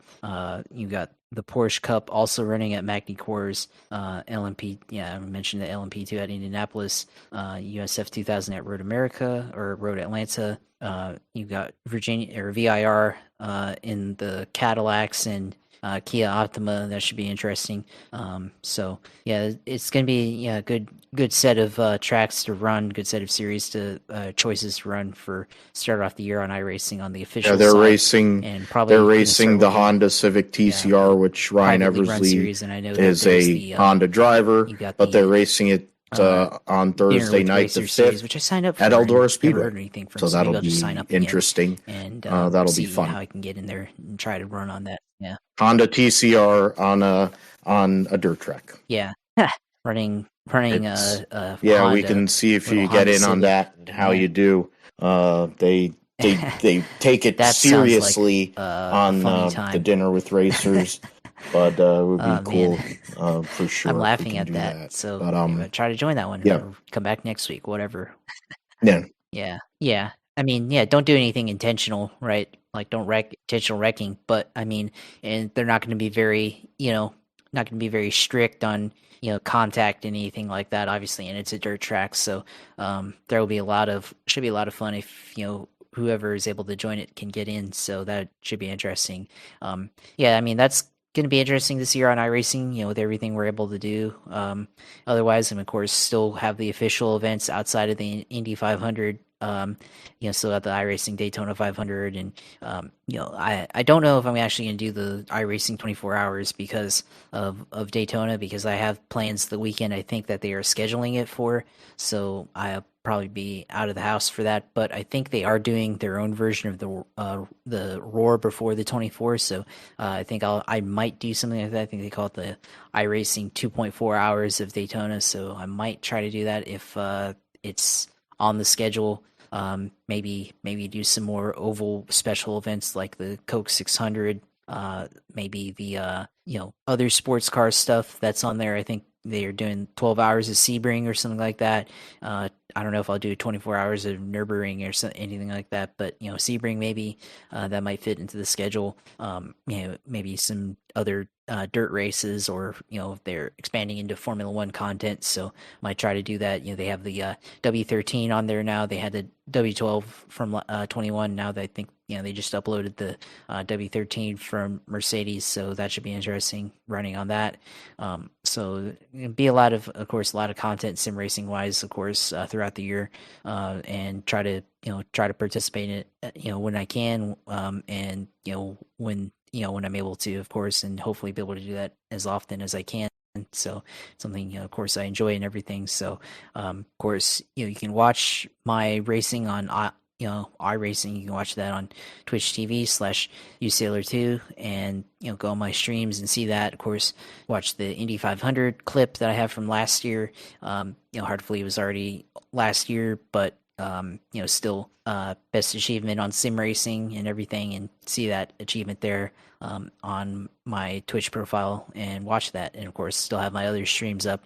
The Connor Daily stream, which Phil made his appearance on there because I was broadcasting all my sound out and everything, but get to hear Phil commentate as I watch, or as I try to race with the likes of Connor Daly and Tony Kanaan and other people in IndyCar who were on his race stream and everything the day that they announced that the Indy 500 iRacing was no more. And of course, all my other content, 87 cars at Talladega and otherwise. So go watch on there. And of course, brings us to the conclusion of the tonight's show and everything. Of course, follow me Twitch as TV/UCLO2 as I already mentioned. Follow Twitter JP Huffine. Of course, follow YouTube page Gripster Podcast on there. Subscribe. Watch videos, listen to it, like the videos, comment on it. So go on there, watch our stuff, and interact and everything. And of course, should be a good year of racing. Should be a good year of football and or what's left of football and everything. And looking forward to concluding the NFL season and all that stuff. And having a lot of racing to look out for this year, and should be interesting across all the series, and excited to be able to talk about it later on a couple weeks. Absolutely. And back we're gonna keep this going here as we've done for 3 years. We're gonna do it season 4, and for as long as one of the year this thing's gonna go, we're gonna keep on going. Episode 150 is basically complete here. You can find me at Philip G. Matthew on Twitter. I'm looking at Mastodon or some other entity to probably move my handle and then also the Grip Strip Pod handle. Possibly we'll see about that, but in the works. We've of course debuted the new logo and branding, so I'm going to try to work that into some other aspects, maybe into other promotional pieces there. You can find us at Gripster Podcast, of course, on YouTube. I'll post the shows on during the week there a few days after we record. You'll find our show, the sound, just the audio, Podbean. You can find it there or anywhere you can get podcasts, and at philipgmatthew.com. We will be back with episode 151 of the Gripster Podcast next week. Talk about NFL, talk about the who's in the there are going to be plenty in terms of the NFL, to be honest. I went and closed the list unintentionally.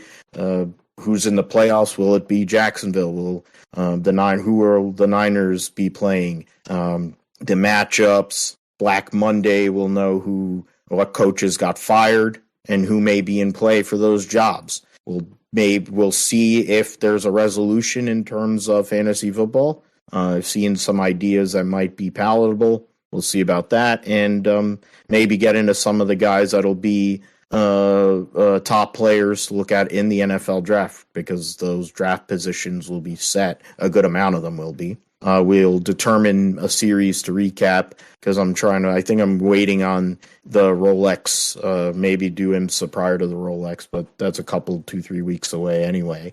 The roundup will have Supercross A1, Dakar Rally. We'll preview the Chili Bowl next week. We'll also talk season preview for Formula E and other key stories. And Josh, of course, with the sim segment, thanks as always, brother. I'm glad that we're able to do this together and continue to do this now that we've done for 4 years. Now we're on our 4th year. It's crazy. 150 episodes, year 4. It's something. So with that, that's it for me.